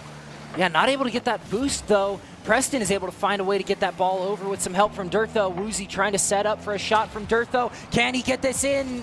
Just barely, not quite in a position. But Bomb living up to his name and blowing up the competition with a demo. Durtho is going to be able to get that ball right off of the Spartan control. Woozy trying to take it into that goal. Blocked by... no! Not blocked by Moore, but Preston is demoed by Knock. Durtho bringing that ball straight to the center court, but nobody is there to take it from him. Durtho, he's dunked right on over by Michigan State. Gains a lot of ground off that. Woozy now chasing back across. Whoa, Durtho! In here! Bomb with the save! Oh, so close. Boise State has had some great opportunities and a great dribble by Durtho. Oh, the shit's so slow, though, however. It gives plenty of time for Bomb. But Boise State, as we head into the second minute of overtime, is starting to really push a lot of shots on goal against Michigan State. Yeah. They're starting to feel themselves a little bit with that aggressive tension, but so are the Spartans showing off their really good defense. Preston able to take that ball away from Moore, making sure he can't go anywhere with it. Durtho is quick to get that ball out of his side, saying, nuh-uh, we don't want you over here. Not unable to find that really good jump to get that ball. Morv is able to stop it, though. Woozy and Durtho quick to get to that ball, but Preston is also there to just take it away from the Spartans. Preston now to Woozy, and the ball's right up over, and they're just scrambling, trying to get any sort of contact. Preston comes back in. Preston had a really good shot, but he's also going to get a demo on Bomb. Only 2 defenders left. Woozy taking it away, but Bomb is quick to get back from his demoed state. Preston also there, trying to play the defense with some help from Durtho. Woozy World just playing it a little bit off angle, trying to get that ball, trying to take it away. Knock able to get the ball away from the Broncos. Woozy taking it over to the corner. Nobody has been able to find anything in 3.5 minutes. This overtime is going down to the wire. Now Woozy, that looked promising, but more just off camera. He had it dialed in. Boise State doesn't have any boost. They got to move on back. Leave it open for Knock, and the follow-up here from Michigan State off the post and and everyone gets in on that last goal. What a play out of Michigan. Knock shoots it, Moore shoots it, and it goes into Bomb. Michigan wins 3-2, the first match of PEC Rocket League, and boy, was it a doozy. Oh my goodness, Boise State came so close. and yet still fell. You got to think back, you wish in these cases, that one more game, maybe if we were just a bit more warmed up in that game one, Michigan State, that's so consequential now, but it goes all the way to game 5, and Michigan State wins yet again. Have a perfect record now against the Broncos in Rocket League, and I can sense there is going to be a heck of a rivalry waiting for us in Vegas once we go to the PEC finals, now that Michigan State has twice upset one against the Broncos. Even with that 0-7 loss in the very beginning, I'm going to come out and say it. Boise did a better job this time around than they did last time. If you remember last time, Boise only lost 3-1 in the series. They didn't even go to map 5. So the ability to bring it over to a map 5 is definitely showing that Boise is starting to learn a little bit more about their rivals over at Michigan. But it just seems like Michigan was dialed in from the very beginning. From the Boise very beginning. wasn't really able to reciprocate that towards the end. All right. Well, we have got to move on because it's getting near to the top of the hour, which means our Overwatch match is on deck against San Jose State University. Still the Spartans, though, so we'll see if a different kind of Spartan team, if Boise State can pull the win off there. And we need a win in the worst way, so we'll find out if we can get it after this and after the top 5. Home is where you hang your hat, snuggle up, hide out. Home is when you're with the ones you love. It isn't just a place, it's a state of mind. At Idaho Central Credit Union, our home is Idaho. We grew up here, and we're proud to help more Idahoans with their home loan than any other financial institution. Idaho Central Credit Union. We believe home is where you make it.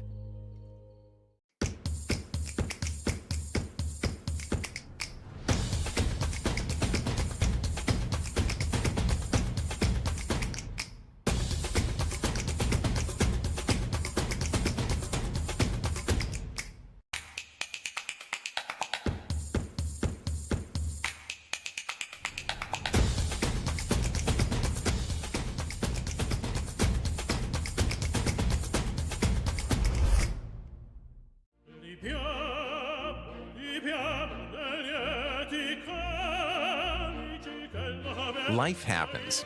Lucky for you, the new ICCU Central Plus checking account comes with benefits, including cell phone protection. Wait, through my ICCU checking account? That's right.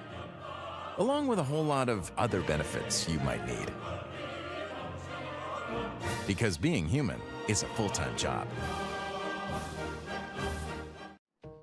Playing defense is able to get that ball right away from that goal, right back to Boise's side. Woozy playing against Morv. Now has the flip reset, goes on in, and is blocked by 2 Spartans. Preston follows back up. Oh, is he going to get it? Oh, he pushes it in upper left. The Broncos take the lead. It took him around. Boise State, though, has walked away from a very close catastrophe to a possible win here as Preston trying to put it on the goal, but unlike the look of it, we'll wait for the next opportunity. Boise State can't beat them to it on the 50. Preston will go on in for the other touch. It's not a solid one, though. Not too much speed, but they find a way. Right over to midfield. Preston with firm ball control over to dirt, though, not able to find anything. Almost with the bounce. Woozy's going to keep it in play, but Michigan is quick to take it away from him. He's done that move so many times. The follow-up spike down into the goal. And Woozy now, nice redirect. We might have saw them go 7-0 in the first round, but I don't think that's going to be a trend to watch out for. Woozy's going to get the first touch right over to Morvu, but it's going to get blocked right back onto Michigan's side, and here we are playing classic Michigan defense. Right over to Woozy. Up now, trying to set up yet another Woozy pass to Preston. Right off the undercarriage, but cannot pass to any other player. Oh, this could be good, though, setting it up. Oh, I can't. Preston. Hot bomb just body blocks. Oh, Durko with the ball. Ooh, we weren't even...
Welcome back to the Boise State Esports Arena as we continue on our PEC opening week. Boise State faced a tough loss against Michigan State Spartans, so now they go up against a different kind of Spartan. The San Jose State University Spartans ready to face off against the Broncos in Overwatch in a non-conference matchup. I'm your host, Jacob Palmer, joined with Bryce Jones. In case you don't know what that means, in every collegiate sporting event, even though you're in like a conference like the Mountain West, sometimes you throw in a team from another conference to shake it up. I remember Boise State went up against Oregon State first off in the Mountain West season in football last season. So just bringing that little bit of over into esports as well. And it's a tough opponent. You were saying earlier tonight of San Jose State University, giving Boise State a run for their money in the past. Yeah, San Jose was one of the bigger opponents that Boise faced. They did a lot better than a lot of the other teams Boise ended up facing, and in the end provided us a really good matchup when a lot of other teams in the Mountain West Division really couldn't stack up. Honestly, I think that this match is going to be a great way to kick it off, and as we were talking about earlier, maybe these Spartans will fall in recompense for the last Spartans that rose. Well, let's take a look at what we got to look forward to. We are starting out on Antarctic Peninsula for Control, and then we're going to be moving on to Hybrid, Flashpoint, Push, and Escort. So things are looking pretty similar to how they laid out last semester in terms of maps that we go to, the game modes, nothing really changed there. Of course, we always kind of like to joke that 67% of the game is kind of already predetermined for us with Hybrid and Flashpoint following so closely behind us. But you never know when a team might surprise us a little bit and what they choose in terms of stages. I got to tell you, in interviewing the Boise State team before this match, we kind of had a media night, kind of an interview night for all the players getting their individual takes on everything. The Overwatch team by far was the most prideful, the most swagger in the step, kind of the most, we're the best, we want everyone to know it, you better watch out for us. I mean, outside of... Is that confidence misplaced, or is it warranted? You know, outside of Rocket League, I feel like Overwatch had the best season overall out of all of the teams that Boise has to offer. And I don't think that this confidence and swagger is unfounded. They did manage to find their way to the playoffs last semester. I'm sure they're going to find their way to Vegas again this one. And as long as they keep up the good play that we saw last semester, we should see a really good Boise State team. And honestly, I think this match is going to be a really good showing. It is the first night for this team in the arena playing here tonight. It's always nice to have kind of that home field advantage, get kind of the home colors, if you will, and all the support that they have from the staff and people who work here. And, of course, any one of you who want to show up, the Boise State Esports Arena is open from noon to 9 on weekdays and Saturdays. So if you want to come on down and watch one of these matches, we would love to have you down here. You can take a look at all the exciting stuff that's happening here. Just a little bit of off topic. The arena is going through so much this semester. Okay, we've got in the corner there, we've got 2 dartboards here that the students love playing darts, and we're probably going to make something competitive out of that. We got a new pinball machine in the battleground, probably another one yet to come later on. And we're going to be getting the floors redone, a whole bunch of stuff. We got the new Dairy West thing. This is probably, I've been here probably 8 years, 9 years. Boy, I feel old now.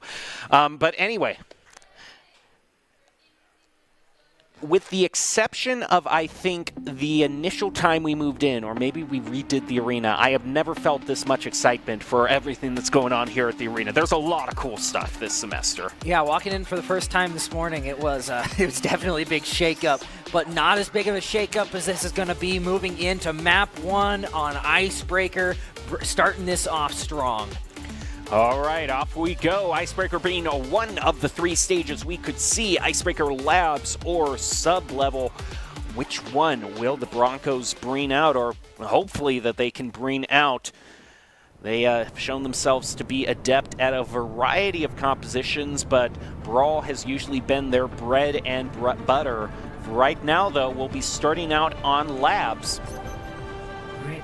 And we are seeing, you were already kind of talking about it, Bryce. You were calling it out, the possibility of kind of the more off-meta Wrecking Ball pick. And if that silhouette is anything to judge by, your prediction is coming true. You know, I'm not going to come out and say it, but there's a chance I might be psychic here. I think they're going to play a Wrecking Ball, maybe a Tracer, and an Ash, maybe? But I guess we're just going to have to wait and find out. And honestly, I think this is going to present a really good challenge for Boise State.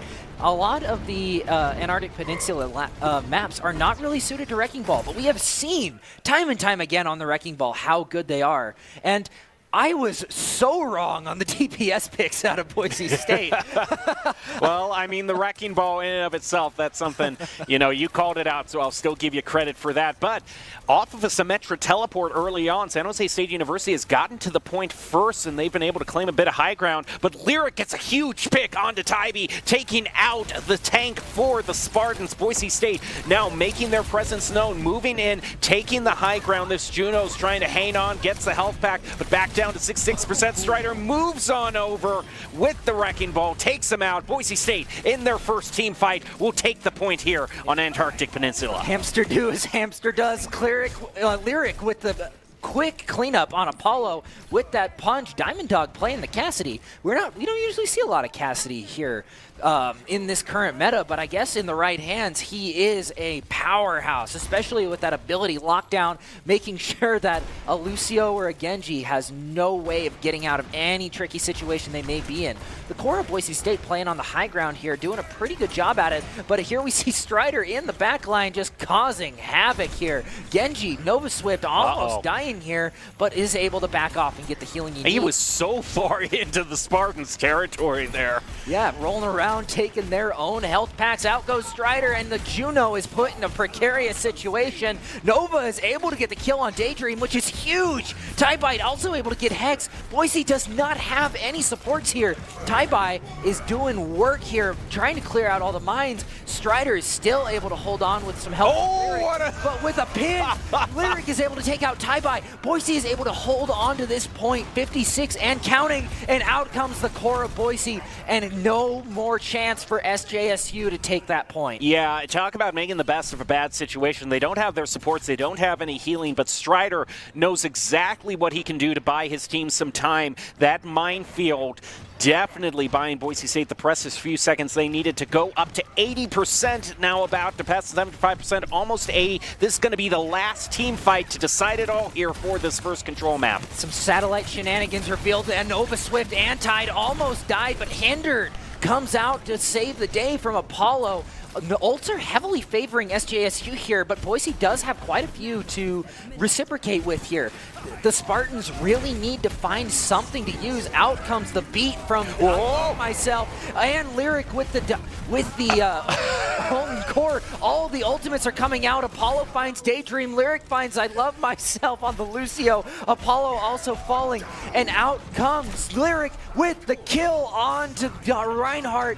No one is able to find significant picks, and Genji just barely not able to find the point. I'm glad Boise State won, but I'll tell you why I was reacting the way I did, because the Molten Core was thrown down. Of course, you know, that you don't want to, you want to be mobile and get out of the way of the Molten Core. That was the exact moment that San Jose State University's player brought the Deadeye out with the Cassidy just walking casually through the lava. I'm like, this isn't the time to this isn't the time to look cool, doing that. This is the time to get out of Dodge and get away from the lava. I don't know why I could name every single ultimate that was used there except for Molten Core. I love Torbjorn as much as this guy, but it's not like he screams the actual name at the top of his lungs while he uses it. It's not. Yeah, I mean, at least Cassidy says it's high noon. I mean, no one else says it's high noon, except for the people manning the clock, I suppose. But Strider trying to find a way to roll in here. We do see the swap to Ramatra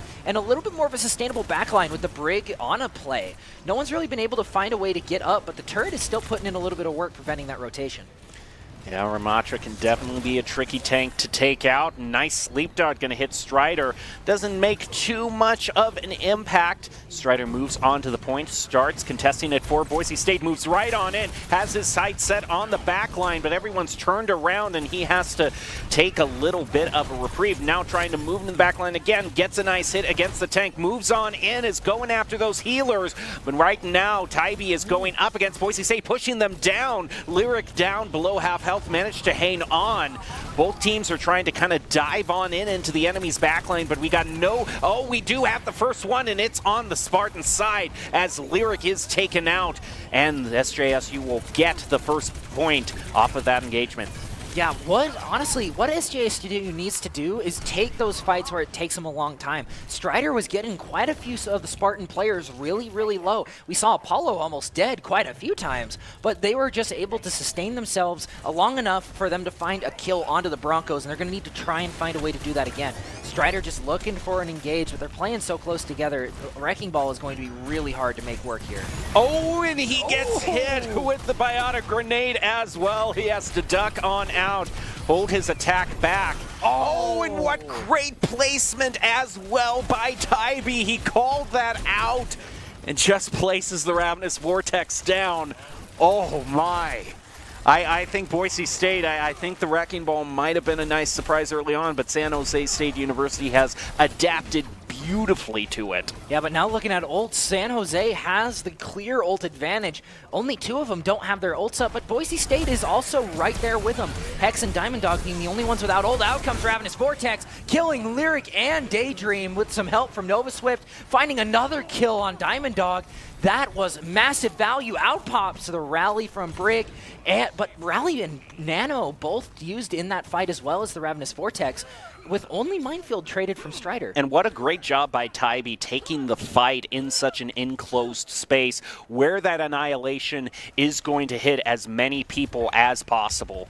Here we see the rare whoa, we haven't seen this guy yet. This Hazard pick has not been out in a while. He does get the nano boost, trying to engage, doesn't find a kill. Out comes Deadeye from Apollo. He is able to find one on Lyric with a little bit of help from Tybee. Nova Swift is going to use Echo ult, but out goes I Love Myself to Diamond Dog. Strider finding one. Woo! Diamond Dog finding the kill on Nova Swift's duplicate, finished off by Strider, but not before dying to Diamond Dog. Holy, Boise State played that perfectly, but now neither team has any ults to work with. Well, it took them until the very end to make the tank swap, but it looks like a swap well taken. Although they're trying to get the stagger. This would be a great stagger onto Tybee, trying to not let him get away. But he will regroup with his team. Now Strider pushing himself up toward the choke. Nice wall pushed off there to try to split Tybee off. Ooh, he's hit with a bionic grenade. That's huge. But they aren't able to capitalize on it. And now San Jose State University will be able to push forward as a full team. Strider getting hit with the bionic grenade and the sleep dart too. That's dangerous. Diamond Dog does take out Nova Swift. Strider comes on in, gets the pick onto Apollo. And Boise State is just trying to hang on in there, but the fight is not done. Self and Tybee both doing work onto Boise State. Diamond Dog, Daydream, and Lyric all fall. And Strider trying to keep himself alive, but I don't know how much life he has left. He'll get taken out by Love Myself. And yeah, Boise State loses that last team fight, and this will go to the third and final map sub-level. Yeah, I think the Spartans were one of the few teams that adapted early to the Wrecking Ball composition. That Ramatra is incredibly useful with the Ravenous Vortex and just keeping the hamster on the ground. The swap to Hazard is a good swap, but I feel like it's going to match a lot of the same problems. A lot of his movement's going to get locked down by Ravenous Vortex along with the Hinder Grenade from Cassidy, and then you also have the Ana Sleep Dart that was proven to be quite a nuisance, especially to Strider's Nano Boost early on. But as we move into the final sub map on sub level, we just have to see how it all plays out. Yeah, Boise State, you know, if you have to hazard a guess as to what tank they actually pick here, and I have a feeling you're not going to actually hazard a guess that it's Hazard, what tank do you think Boise... Oh, no, you know what? It is. You know what? They're going to go... You know, I play a lot of golf, and Hazard usually means something bad. Let's hope it doesn't mean something bad for Boise State. Well, I mean, hazards are mostly bad, but I mean, it could also be bad for the enemy team. You never know. Hex on the Lucio trying to push up, but Hazard behind the wall. They blocked Tybee behind it, but he's not. But he's able to hold on for just long enough to break that wall. Lyric is going to fall to Tybee though, and now Boise is at a significant disadvantage. Tybee pushing into the backline. Strider trying to find something, but the backline and core of the Spartans is just too sustainable for him to find anything. Daydream goes down, and Boise is going to have to give up this point to the Spartans. Oh, but they managed to get a little bit of charge themselves. Will sneakily take 7 out from under Spartans' feet. Too early to tell how much of an impact that will hold. Both teams still working their way, trying to charge up these ultimates, although San Jose State University a bit closer. Nova Swift off of that pick-off Lyric is now plus 85% on the way to the duplicate. Yeah, that duplicate is a dangerous ult, especially with Hazard's new ultimate being such a good lockdown ability. And honestly, the Spartan core is so strong, he can pretty much do whatever he wants without worrying about the dive from Strider. But with that ultimate, it gives him so much more dive power to just do anything he wants. We do see Diamond Dog swap over to the Sojourn instead of the Cassidy, and everybody from all teams are getting picked down. Nova Swift almost dying there, but unable to be secured. He does get the nano boost. Apollo finding an early kill on Daydream, and that cuts almost all the healing out of Boise. Nobody is dying on the Spartan side. Nova Swift getting really close, but that healing from Brig and the Ana is just too much. Boise State now held back to the chokes. Only having this sound barrier to use. San Jose State University going to have the Annihilation, the High Noon, and the Duplicate available to them. Oh, Lyric! Oh, how did Ace? Oh, barely. That that is the most shocking thing of this match, I gotta say. And he's gonna get a kill on Astrolarmia. And I love myself. Dude, Lyric is wreaking havoc in the back line. They left him unattended for too long. Nova Swift did lose the duplicate. He's still getting eliminations. He is just going ham. Tie-Bite is going to fall. And this point is going back to Boise. And they still have 3 ults left to use, with Spartans only having the Deadeye. Can it not get more cinematic than that? The Genji just barely gets away and then manages to stab the opponents in their back. It's like a mouse. You see it, you got to get rid of it. Yeah. Otherwise, it'll just multiply and become a way bigger problem than you anticipated. Out goes Daydream, trying to keep Strider alive with this engage. Tybee is going really aggressive onto their side, just pushing forward, trying to find something. Out comes the Kitsune Rush. Strider pushing in on the Ana. Nova Swift does fall to Lyric's Dragon Blade, but Tybee finds one on Hex. 2 down for the Spartans. Diamond Dog almost going down, but Tybee unable to find the kill. Can he survive? He does take one down with him, but I love myself also falling. Boise State at 52% and counting with a firm hold on this objective. We do have a nano boost coming up for San Jose State University. Oh, look, I already like this. They're trying to get a stagger going. Strider isn't able to find anybody, but it came close. Lyric is trying to get a few picks out here, just trying to get a little bit of damage in. Ooh, out goes Nova Swift, trying to take a weird off angle, I suppose, but he's not able to find anything. Out comes the deflect, dealing massive damage to the entire core. Diamond Dog's overclock comes out, and Nova Swift does get the nano boost, trying to do something. Diamond Dog getting some really good pressure. Hex and Lyric both going in. Lyric does die, but Strider is able to take advantage of it. Out goes Hex, chasing down the Ana. 93% left to go. I don't think the Spartans can get back in time, but with the Tracer swap, anything is possible. Nope, it won't be possible there as Boise State ekes out a win. Ooh, that was on control. I mean, you got to give the shout out to Lyric. That was getting really sketchy, and then a 3K out of Lyric to close out the round. Wow, that just put an entire monkey wrench into the Spartans' plan. But they did have a great run here on Icebreaker. The swap over to the Ramatra proved so many dividends, especially with how well that Ravenous Vortex was placed on multiple occasions. Now Boise State finds themselves up 1 round, moving on into round 2, which is hybrid. San Jose State University having the choice of what stage they want to pick. So honestly, I'm gonna put it out there. I think they're gonna do Scrim. I think they're gonna do Kings Row, Scrims Row, as it's occasionally known by. But I mean, that's also kind of the basic kind of pick. So if I were to ask you, which one would you pick if you were in San Jose's position right now? I'm not the person to ask me about that, because I'm just going to say, no matter how competitive it is, I don't care if it's in the map pool or not, I'm always going to say Blizzard World 100% because I just want to go to a theme park. So I am not the best person to ask for that. I'm just going to say Blizzard World. It's a fun map. I love Blizzard World. I think it's one of the more fun maps to play on. There's so many ways you can play it. You can play it a little bit more divey, a little bit more pokey. You can play it a little bit brawly in the center there. But honestly, I think we're going to see a Kings Row pick. San Jose State is really they play a lot with the meta. Kings Row, always in the meta. So, it plays well with their brawls as well. Mm-hmm. Yep, and Brawl has definitely been Boise State's bread and butter, something they play very well. So I'm not going to be surprised that one bit. I think I redeemed myself from a psychic prediction from the last one with that terrible DPS guess. Kings Row. But I mean, you also did psychic predict that Boise State would start with the Wrecking Ball, so you're 2 for 1. Yeah, personally, I don't count that because I mean that's pretty much a gimme at this point in the season anyway. Yeah, that's true. It's kind of a staple. They're just gonna start out with the Wrecking Ball, see how it works out for them. I think instead of the Broncos, they should be the Hamsters. Well, off we go. The Broncos versus the Spartans. As we move on to Kings Row, Broncos lead by 1. We'll see if they can get themselves up to match point here. One choice that Boise State does have, since they didn't choose that map, is whether they want to attack or defend first. Usually for Boise State, that will mean defending first. Get a chance to set their own win condition. Yeah, defense is definitely the better side of the stick to be on, just because you don't have to worry so much about where's it going to end up in the end. or just trying to maybe get it to a better spot for you. And obviously the end goal is to get it to 3. That's where we all want it to go. But being on defense is just such a good advantage, not only for the mental, but also just for the game in general.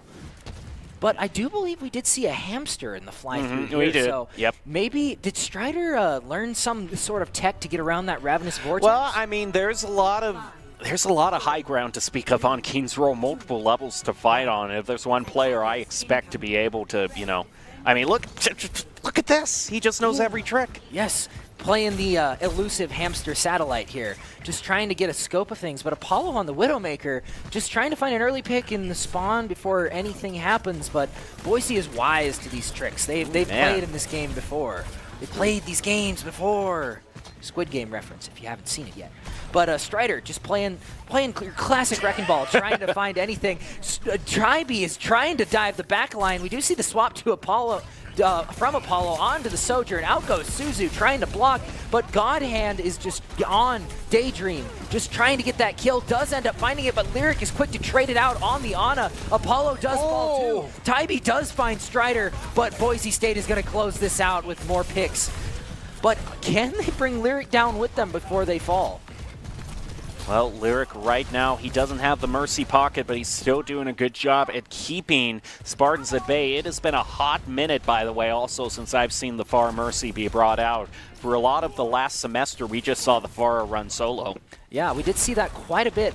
And honestly, I was thinking that they were trolling a little bit with the Mercy pick in the spawn. Maybe they're going to swap it up, but no, they got a legitimate strategy around it. Tybee just trying to find something around. Hand out goes the... Nope, never mind. I thought I saw Minefield there, but that was... He's not even close to Minefield. Ana is getting pestered by this hamster, not really able to do anything. Kiriko has to use the teleport, but in the end, Godhand is going to fall to Lyric, and Tybee has no support on the objective. Both supports are getting ran through by the hamster, and no one is there to protect the tank. And it isn't even that they're getting taken out. I mean, him just being a distraction and them turning their faces to face him instead, that's not putting out healing toward the main tank and leaving him out stranded on the point. Swap to the D.Va out of from Tybee. Probably a little bit better a pick just to try and mitigate a lot of that projectile coming through. Tybee trying to block out for his DPS line. No one's really able to find kills, but Ana is getting pretty low there in the backline. Strider is going to be anti. It doesn't matter. He finds one on Apollo, forcing the Spartans to either back out or fully commit. And I don't think they're ready to fully commit, even with 3 ults on the board. And he can make this choke point even more painful as he's sitting on this minefield. He's going to dive in, push it right onto the Spartans. We do have a bit of a flank, though, into the back line as Alstro is going to use the Kitsune Rush, open up a path for the Spartans, but the Raj comes through onto Godhand and Love Myself, and Daydream also gets the res onto Hex. Boise State dealing with that surprise flank through Hotel with beauty, tact, and gregariousness to maintain control. Those are some big words. I don't even think those are in my dictionary. Astro Lemuria is just trying to stay alive here. Honestly, getting Strider pretty low and getting a kill on Diamond Dog, threading the needle. Wow, they have just been able to stay in this fight. They may not have gotten a pick or even a tick out of that last one, but Hex is able to get the kill off of him. A little bit of revenge for the last one. And out comes the Sombra from Godhand. He has had enough of the hamster here. Yeah, just wants to try to lock him down. He's just going to body the Sombra, go in for the Ana. Even if he gets hacked, he has his sights set on this Ana. Has to get on out of there, though, as he said, with the biotic grenade. Meanwhile, as we've had this wild goose chase off to the side, Strider will be taken down. And on the actual point, the Spartans have managed to win the team fight. Without their tank, Boise State couldn't really do that much. So with just 13 seconds left, Spartans will take the payload. It seems like the old Pharah Mercy comp, the tried and true one, has finally gone the wayside in favor of a Genji Ana dive. I can't say I'm against it, though, especially with Lyric's performance in the last round. Tybee is off by himself, gets the self-destruct off, and doesn't get a kill out of it, though. But that is a free remake, but Hex does find that kill on Godhand, allowing for them to be up in this. Oh, out comes the minefield. Both supports are cut off from one another. And I Love Myself, both falling. Now the Spartans have no way to heal themselves, and that is going to be a fight win for Boise State. Very nicely done by the Broncos. Oh my, and yeah, I do think that this Ana pick is going to be much more well suited to kind of the divey game that Strider wants to play, especially if she can work with him to call out targets, put that biotic grenade on someone. It's going to pay dividends. Yeah, Tracer taking the hotel flank, being able to lock it down fairly well, just doing a ton with that space provided. Apollo getting not able to get her grenade onto the Strider. Out comes the Kitsune Rush and Hack. Lyric goes down. Strider soon to follow. Kitsune Rush comes out, but to no avail. That's 3 ultimates. I see Nano Boost come out from I Love Myself too. Only Kitsune Rush is traded from Hex, and both teams are at 1 ult up on the board, but Boise currently has the better ult economy. 2 players at 70%. SJSU used everything in their arsenal to get that fight win, but is it going to be enough? Is this pulse bomb that Diamond Dog is holding on to going to be enough? We also have a Deadeye just coming online for San Jose State University. It could be a 1 versus 1 ultimate, and then you're going to honestly want to watch out for Lyric and Tybee also cresting the peak on their ultimate, getting really close. Yeah, but Lyric and Daydream both being at 83% on their ultimates. Nanoblade is nothing to scoff at. Strider able to keep that point under their control. I Love Myself on the Ana dropping off the high ground. Godhand trying to find a good position to recontest. Out comes the Deadeye from... Stay alive. Oh, and Pulse Bomb goes out to no avail. Out goes the self-destruct on the point. It takes Strider, but out comes Lyric with the Nano Blade. They have not capped the point yet. Only 17 seconds left on the clock. Diamond Dog able to keep them off, but some help from Lyric. He does call the Tybee, but they do have the people advantage. Out Godhand only just barely respawning. Apollo trying to find some picks here. Strider able to get the disrupt with the slam, and out comes the minefield. Is he getting a kill? Yes, on Apollo. Is this going to be enough to keep them off? Tybee, D-Max, can he stay alive for long enough? No, he can't.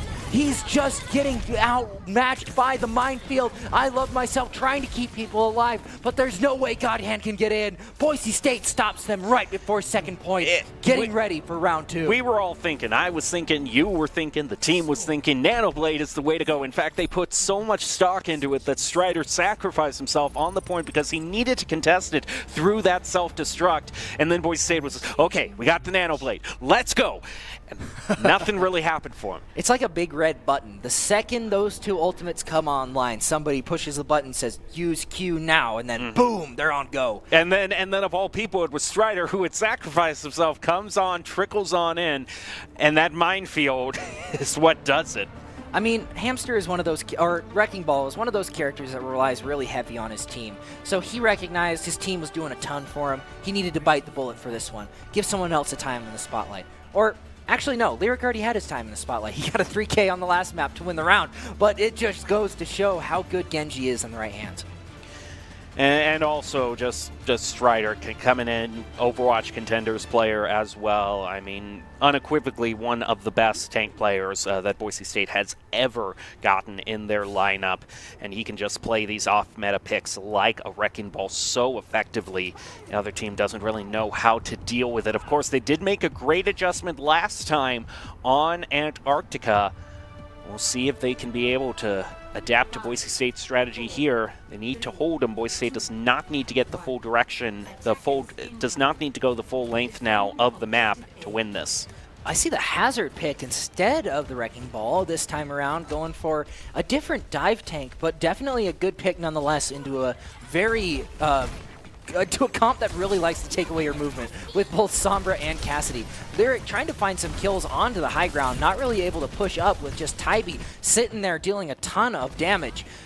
The Spartans have a firm hold on the high ground, but Daydream is going to get hacked by Godhand, and he goes down, but Lyric is quick to return. Only Hex can heal now. Astro Morelia is going to is not going to be able to take anyone out. Lyric is going to find Apollo, and now all of the Spartans are cut off from their Ana. They have no sustain and healing. Tybee is able to finally get out of his prison, but it's not going to come soon enough. Boise is going to find a tick before SJSU even has a chance to regroup. And they get as many people on. One last contest, though, from Tybee as the team goes in. But what a great split-up. Strider takes out Alstro. Godhand as well. He and Lyric being the main elimination makers for this match. That'll be a whole bunch of time, more than 5 minutes now for Boise State to make their way to the final parking spot. You know, with Sombra's rework, I believe it was 2 seasons ago, right? The one where she can't be permanent invisible. I believe that there were some good to come out of that ultimate, or that kind of rework, but at the same time, it also limited a lot of the stuff you can do with Sombra into these compositions. Kind of just sitting there in your team, not really being noticed, and just being able to hack anyone who dives you. And we're sort of seeing that here with the Strider, Lyric, and even Daydream a few times, just not being able to find the kill. Diamond Dog getting a lot of damage out, not able to find a kill, but is also able to live themselves. But Tybee gets blocked off from his team, but is able to be rescued just in time right before demeching. But Diamond Dog does have a full railgun, so they're going to have to play this a little bit safer. Ooh, a dive up to the high ground from Tybee. Is taking a lot of damage, though, however, in the Dragon Blade. Comes out from Lyric, takes out Love Myself, Astro, and Apollo also eliminated. Boise State just gets a very clean team fight win with the help of 2 ultimates, and now just has a little ways to go to claim the whole map. Yeah, that Diva Bomb was kind of a weird ultimate. I was expecting it to go a little bit farther forward, and I think Tybee was too, but they were just able to get into cover and just completely ignore it. Lyric almost goes down, but at this point, I don't even think it's going to matter. Hazard has ult. Oh, but it's eaten. Wait, no, that's the wall. That's the ult. There we go. Godhand goes down. Strider gets the kill. But everybody is just rushing in with Kitsune. Rally comes out. Apollo, he finds 2 with the railgun shots. Diamond Dog will have ult for the next fight, but with both supports down, Boise is going to have to back off. What looked like an easy fight win, SJSU pulled from the clutches of victory. All moving back towards spawn, making sure they can regroup as a team. Nothing to panic, though, this so far. They still got more than 3 minutes. But a lot of space taken back by the Spartans. Both of the Sojourns are sitting on their overclock. We've seen that definitely be a hero ultimate where one player steps up and just gets all the eliminations for the team. What a play by Tybee and Apollo onto Daydream and Lyric. Boise State is going to lose that fight as soon as it starts and have to regroup again. But they did exhaust the Kitsune Rush, though, which is definitely the best ult in their lineup, aside from Overclock. But I would personally argue Kitsune is better. I'm a little biased. I like Kiriko as a character. But I do think it's going to come down to whoever lands the most railgun shots from their Overclocks in this next team fight. Tybee does have his ultimate coming up, but if they manage to get him down and out before he can build that, which is probably unlikely, they will have a pretty much free reign of that of the overclock. I don't know why I'm stuttering so much, but out comes the overclock from Diamond Dog. And can they find anything with it? Diva Bomb coming out. Lyric almost goes down to Godhand. Nothing gets done with the overclock, but Strider and Apollo are both traded out. Lyric is hunting down the Godhand on the Tracer, but nothing comes out of it. Boise is really struggling to get past that choke point that the Spartans just sort of have under lock and key. They've already burned half of the time that they had to win this game, although Tybee extremely low on health. They're going to be able to take him out of the mech and then get the shot onto him. Now no tank left. They'll go after Alstro, the Dragon Blade. He has free reign to use it. Nice deflect there. Now dive into the back line again, and Hex comes through with a Lucio double. Boise State looking like they're going to take this. They just got to make sure that these respawns don't come in too fast for the Spartans, and they will get the victory on Kings Row. Move up 2-0. That was a lot closer than what I thought it would be in that second half. They were rolling, and then just all of a sudden, all that came to a grinding halt. But they did end up getting there in the end.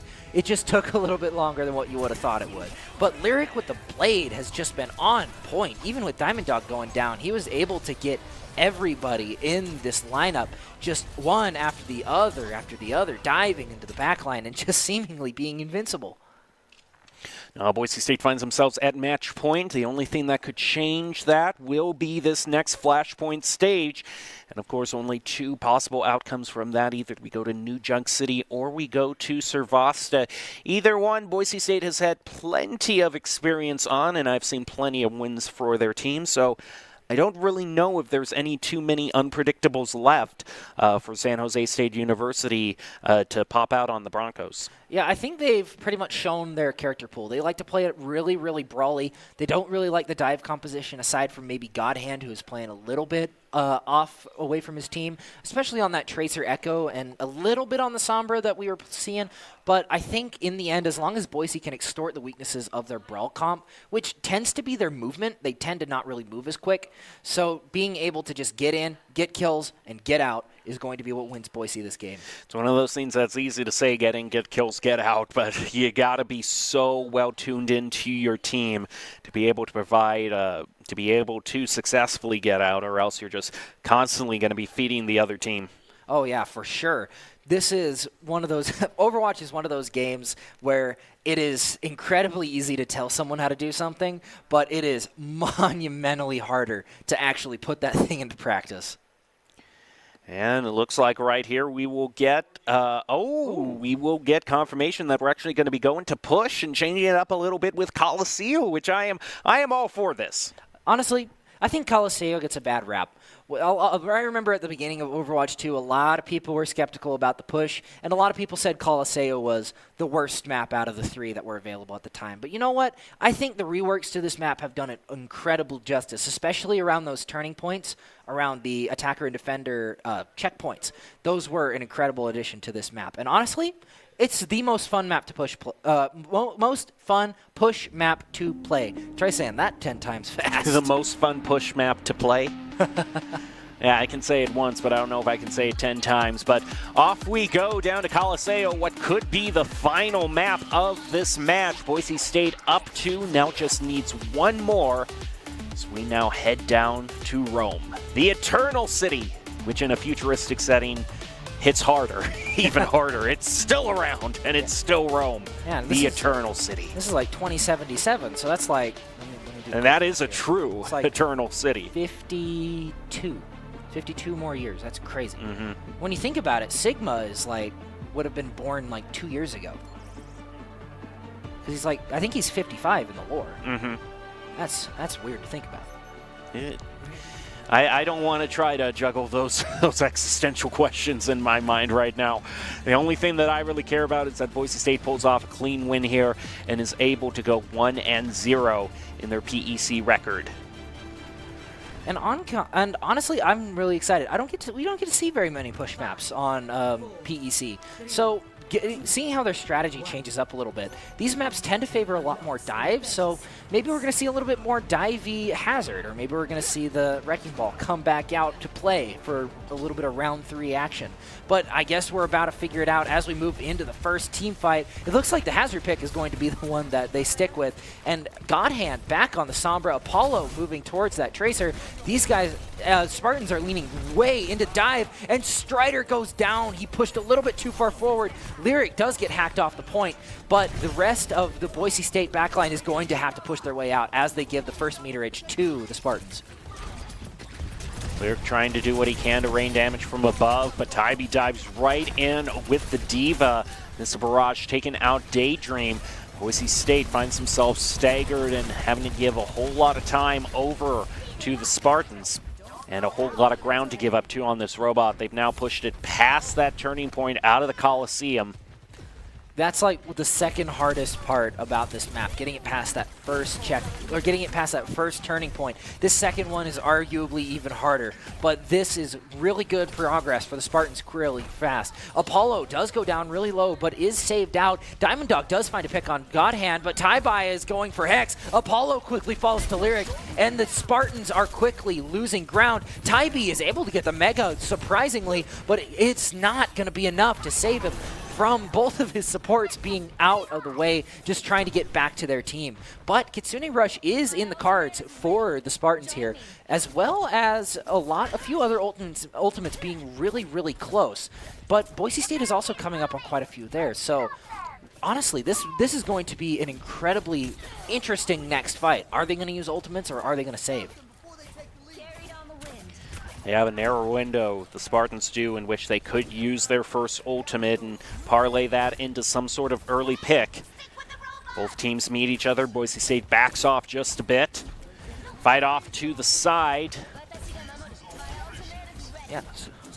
Strider playing that middle of the Coliseum really well, but it looks like Tybee's going off towards the left side, trying to pressure out that Hex Lyric dive here. Tybee is fully committed to him. Apollo is not with him though, but out comes Tybee unscathed, and out goes the Kitsune Rush out of the Spartans first. They will be the first ones to use it, but now Boise State has a lot of ultimates in the cards. They could reciprocate with their own, but out comes the Blade and beat from Hex, both beats actually from I Love Myself as well, and Daydream's Kitsune Rush as well. Strider does end up getting hacked, but Apollo is the first to fall.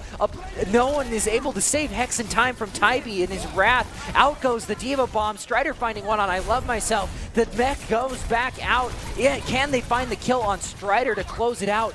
No, he's just too tanky. A tank is tanky. I know it's weird to say, but there goes Godhand trying to find some picks out at the end, but they just do not have the manpower to do anything at the moment. Godhand in a really precarious situation as the rest of the Spartans need to back what down. An EMP. 4 of the Broncos are hit with it, but Lyric still manages to find a way to get rid of Godhand. Apollo falls as well. Both DPSs down for the Spartans. Hex takes out Alstro, but Tybee is a very threatening tank. Has that support, trying to pocket in that Lucio, doing as much as he can to heal him up, but it's not going to be enough, and Boise State still is able to push the robot around the first corner. Yeah, but with the DMAC Diva, that's a good stagger. You're not having a tank Very for a good. little bit. But Apollo is going to get that. He's going to get the cart back, and with some help from Godhand, he's able to take that cart back into their control.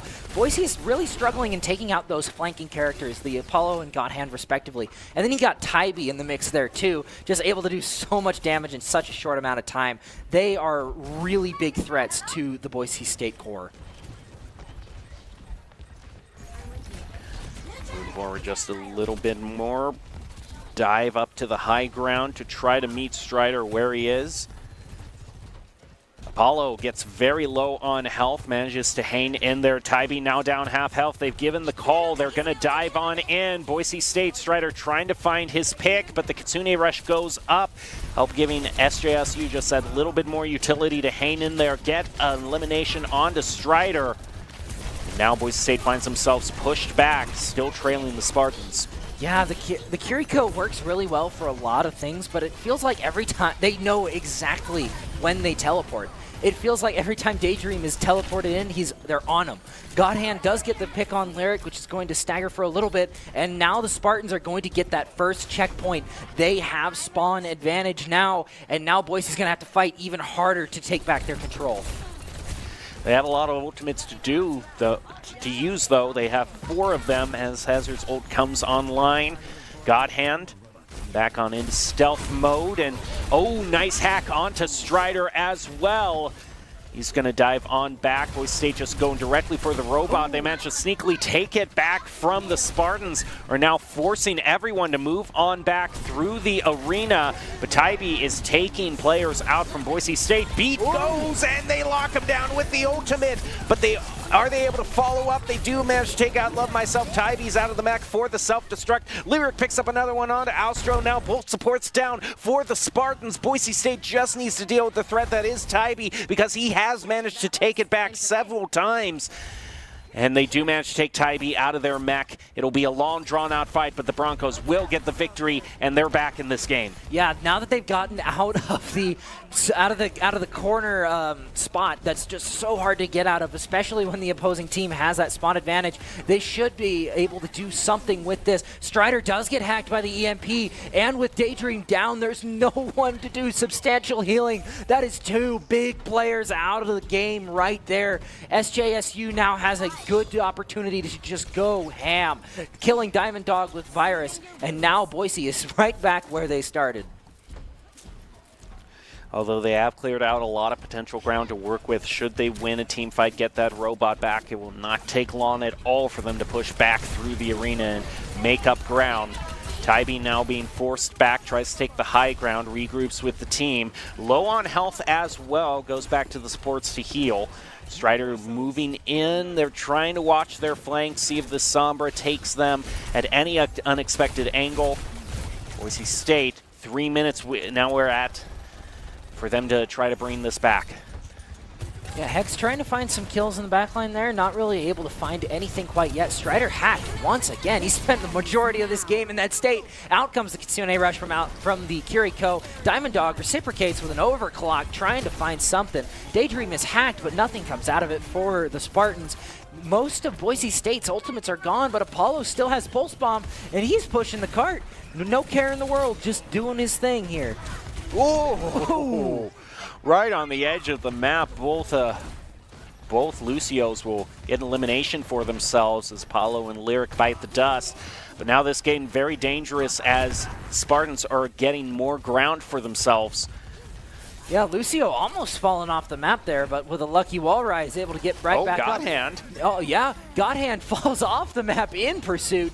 Lyric does get 2 on Tybee before he can find a way to remake. I Love Myself does end up killing Hex on the Lucio, but Diamond Dog gets stuck. The Apollo trying to even things out. Lyric does get I Love Myself.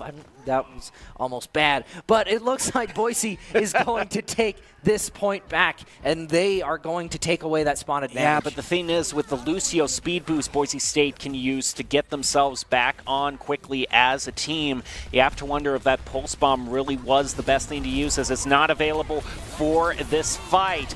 And we go in with Sound Barrier and Kitsune Rush for Boise State. They need to win this fight in order to have a chance at it. They're pushing a lot of damage onto Tybee. The beat comes out just a little bit too late as Godhand and Alster are taken out by Diamond Dog and Daydream. They both tear through SJSU's defenses, and Boise State, they still got a ways to go, but things are looking really promising with that team kill. Yeah, both beats came out at the same time, but unfortunately for I Love Myself, just a little bit too late, just a little bit too much airtime on that beat cast. But Hex having that later one was probably a little bit better for Boise. I don't think they would have won that if they didn't have the extra overhill. But Lyric comes out with the Dragon Blade onto the Kiriko, goes down, but Hex and Daydream are both gone. Both supports for Boise are gone. They're going to need to find a way to do something quick. Diamond Dog incredibly low, falls to Apollo. Lyric is unable to find anyone, now finds Apollo actually. Godhand and Strider, both Godhand kills Strider. I almost said that very wrong. But Diamond Dog also goes down as well. SJSU is going to take this point back. 30 seconds left. Boise does not have a lot of time to get this point back. And to make things even more challenging, Kitsune Rush just coming online for San Jose State University. Boise State still a bit ways from any ultimate that they could use. It's going to be a tough fight, but it's one they need to win in order to have a chance at closing this match out. Yeah, 5 seconds left. Somebody needs to touch, and it looks like it's going to be Strider on the point. Daydream is left alone, though. Very low on health. Can they get the healing they need in order to stay sustained? Tybee goes down, but so does the self-destruct. Just to keep him up, out goes the Kitsune Rush, too. That's 2 ultimates just in the matter of a few seconds. Apollo does have Pulse Bomb, but I Love Myself finding that kill on Lyric. Pulse Bomb doesn't stick to anyone, but Diamond Dog is forced to back off the point. Apollo getting dangerously low. Out comes the overclock off of Diamond Dog. No one is really able to find anything. Strider with the Hazard ultimate finds Tybee. Can he find the kill before supports come in? Apollo goes down, doesn't even get hit by the ult. Godhand also left incredibly low. Strider does end up getting Apollo, and now the Spartans are on the back foot. They need to find a way to regroup here. It's incredibly scrappy. Boise State is using the ultimates as soon as they come online, and the Spartans are going to have a very crucial sound barrier that they can use to be tanky, maybe get through that initial damage spike that any ultimate is going to allow Boise State to have.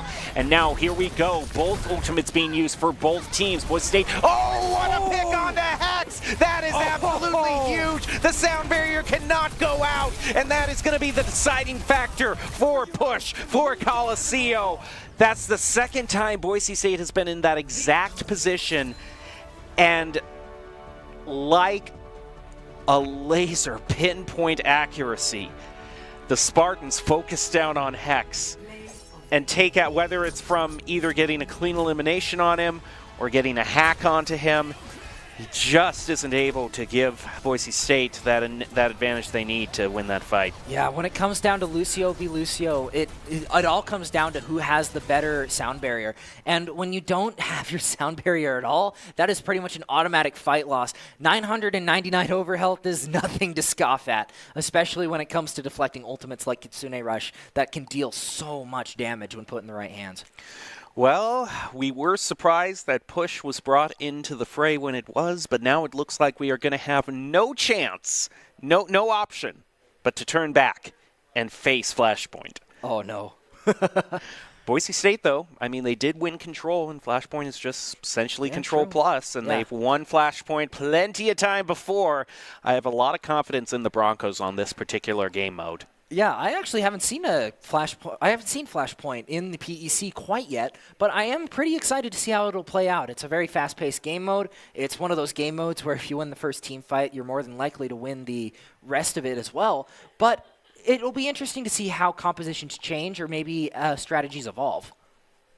There's only two possible choices, and Boise State's going to be going with Servasta, one that I don't disagree with. That is definitely seems to be the preferred Flashpoint stage.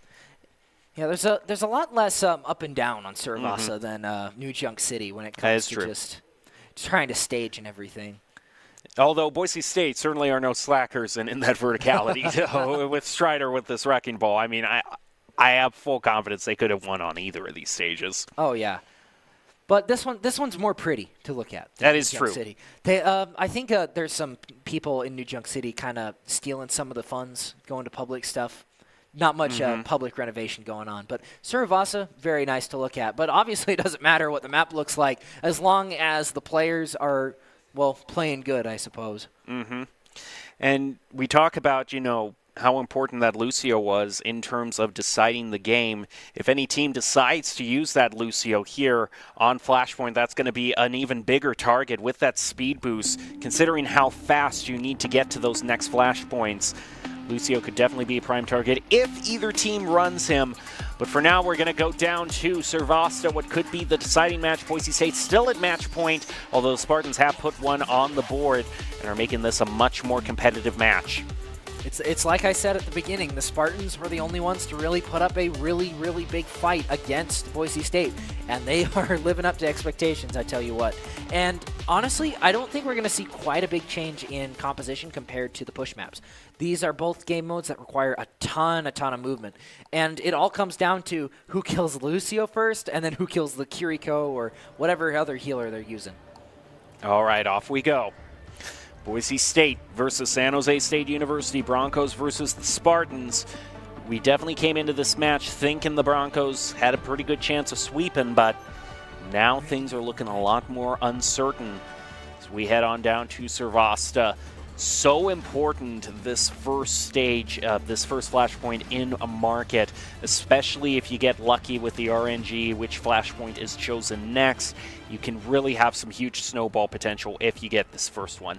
Not quite as much snowball potential as Clash, but at the same time, it is one of those things you gotta watch out for.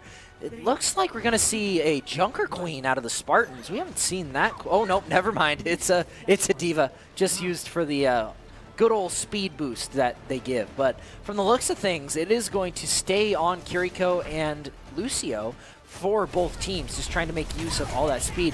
Oh, I say that without seeing Boise, and there they go with the Juno pick. Also a really good one for speed, but Strider does end up getting hacked, trying to dive the backline, forces out teleport, but nothing else really comes of it. Apollo goes down low, and Lyric is left to his own devices to deal a ton of damage in the backline. Tybee just goes down so low. Godhand is almost dead, but out goes Lyric. Diamond Dog falls to I Love Myself, and Strider is able to find the pick on Godhand with a little bit of help from Hex. Before the flashpoints even opened, almost half the competitors are dead, and now it looks like the Spartans are going to get the first capture. And there we go. San Jose State University off to a really great start. Boise State has to regroup and get back to this Flashpoint fast because of how much faster that score ticks on up. Strider finds himself hacked again. Moves on back, tries to find a health pack, gets that's hacked too. But he's staying on in there.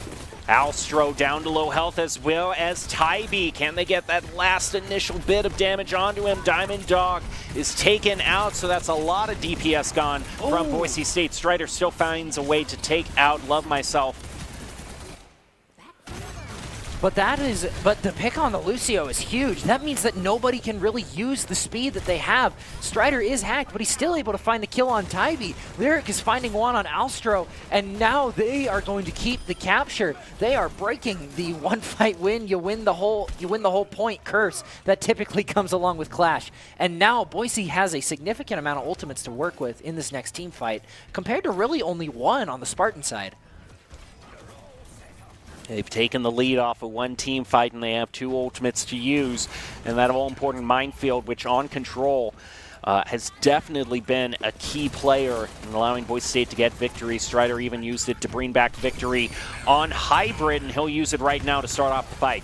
Oh, yeah, that's a good spot, because now they got to change up their strategy entirely unless they want to break the mines. I love myself falling really low, but is able to be saved by Alstro. Lyric does end up falling to Apollo on the Tracer. I love myself in kind of a weird position for a Lucio, away from the rest of his team. Out goes the Kitsune Rush from Alstro, and now the ultimates are starting to pile up. Hex uses the rally, out goes the Diva Bomb. The beat goes out from I Love Myself too. Godhand, the only one with an ultimate still remaining from the Spartans. Boise does lose the point, but Hex is still fighting on. Strider does get the kill on Godhand, but now nobody is left to contest the point for the Spartans. Apollo tries to find the kill, but is just not able to do anything in a 1v5, and now Boise is in a good position to take this back. And Strider trying to get that kill on Tybee, but is being kept up by Alstro. Apollo finding the pick on the turret, but he is still able to keep the heals up.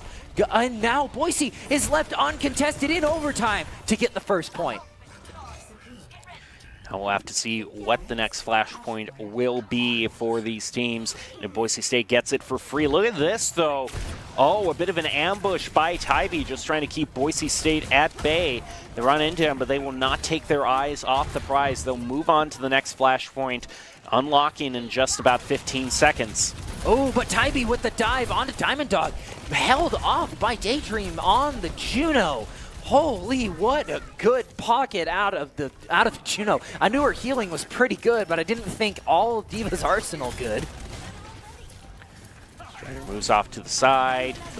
Ooh, Pulse Bomb does come out of Apollo. Nothing really happens, but so does EMP. Bob also goes, finds a pick on Godhand. Lyric does fall, but I love myself. Also going down to Bob, the best butler anyone could ask for. Hex finding the final pick on Tybee, and now the Spartans really don't have anyone left to capture this point. Yeah, major credit to Diamond Dog for using that ultimate when she did, because with the hacks from Godhand being the EMPs being so consistent, a lot of these fights have been decided on, you know, have they been able to get that ultimate used right before the EMP hits, and in that case, Boise State did, and Bob definitely paid dividends for them.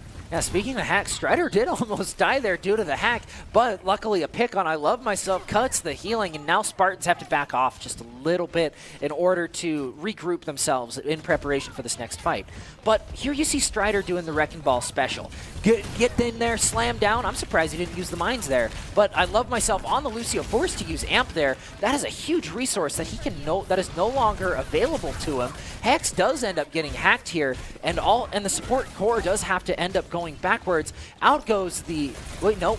I thought that was... Oh, no, that was a Tiva Bomb. Doesn't connect with anyone. Oh. Strider with the mines, cutting off everything. Out comes Suzu as well. I Love Myself almost dead. Godhand does find the pick on Hex, but can these guys get in there?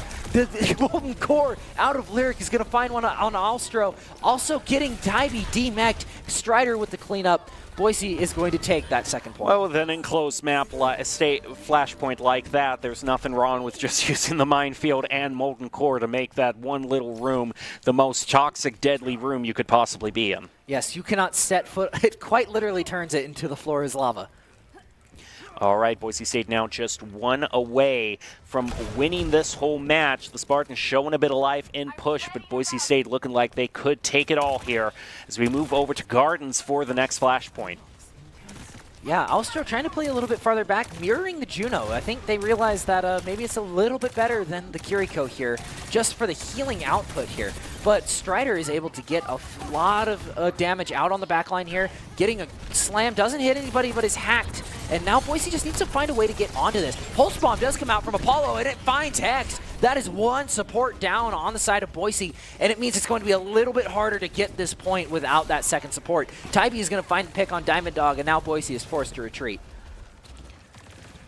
Good start for the Spartans, and off of that, they're going to have 2 ultimates to use, and this EMP has been so crucial depending on how many people it hits. There's only 1 ultimate that could possibly cancel out for Boise State, but more on the way. This Orbital Ray, too. If Daydream manages to spend that to start off the fight without getting hit for the EMP, that's a huge chance for Boise State to win this. Yeah, EMP is an incredibly strong ult, but it's one of those ones you got to use very early. Out goes the rally, and there's the hack, but it does find Daydream. That is a huge ultimate out of play. Diamond Dog also goes down, but Hex also finding one. Strider picking up Apollo. Out goes the Diva Bomb, doesn't find anyone, and Hex finds Tybee. Boise caps this point for the first time, and they needed it. Well, I mean, they took out the Orbital Ray, but they still had the rally to deal with, and it's kind of been an all-or-nothing proposition. Either the EMP hits everyone and no one can use their ultimates, or Boise State manages to find one clutch ultimate under the radar to be a threat. Yeah, now that I'm looking at it, both Junos have Orbital Ray online. This could be a double Orbital Ray scenario, which is very scary for both teams. Anyone could be melted in an instant.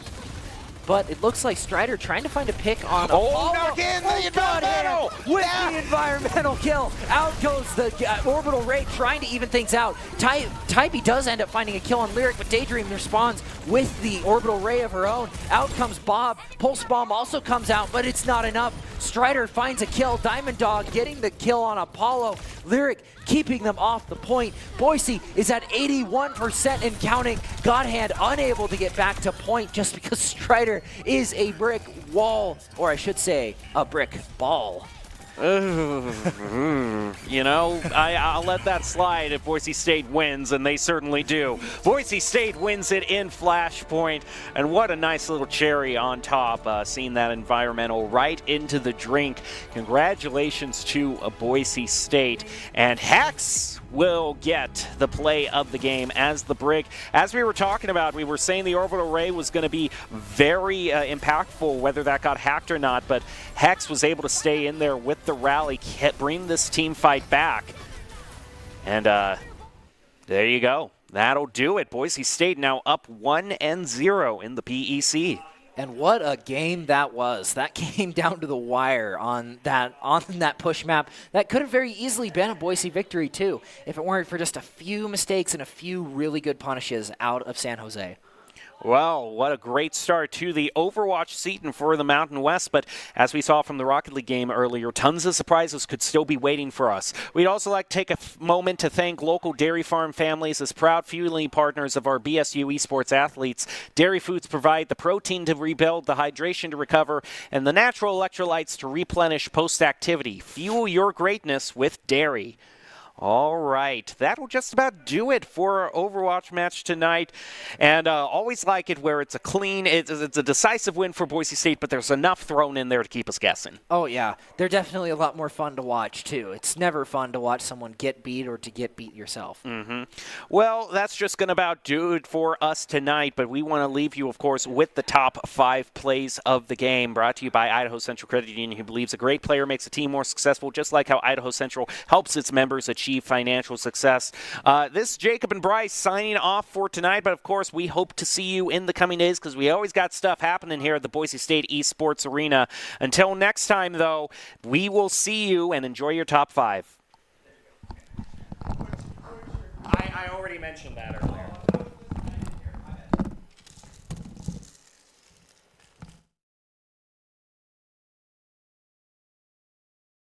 And now Boise is in a good position to take this back. And Strider trying to get that kill on Tybee, but is being kept up by Alstro. Apollo finding the pick on the turret, but he is still able to keep the heals up. And now Boise is left uncontested in overtime to get the first point. Out comes Suzu as well. I love myself almost dead. Godhand does find the pick on Hex, but can these guys get in there? The Golden Core out of Lyric is going to find one on Alstro. Also getting Tybee demeched. Strider with the cleanup. Boise is going to take that second point. Well, then enclosed map state. Trying to take a weird off angle, I suppose, but he's not able to find anything. Out comes the deflect, dealing massive damage to the entire core. Diamond Dog's overclock comes out, and Nova Swift does get the nano boost, trying to do something. Diamond Dog getting some really good pressure. Hex and Lyric both going in. Lyric does die, but For Boise State, they need to win this fight in order to have a chance at it. They're pushing a lot of damage onto Tybee. The beat comes out just a little bit too late. As God Hand and Alster are taken out by Diamond Dog and Daydream. They both tear through SJSU's defenses, and Boise State, they still got a ways to go, but things are looking really promising with that team kill. They had to win this game, although Tybee extremely low on health. They're going to be able to take him out of the mech and then get the shot onto him. Now no tank left. They'll go after Alstro, the Dragon Blade. He has free reign to use it. Nice deflect there. Now dive into the back line again, and Hex comes through with a Lucio double. Boise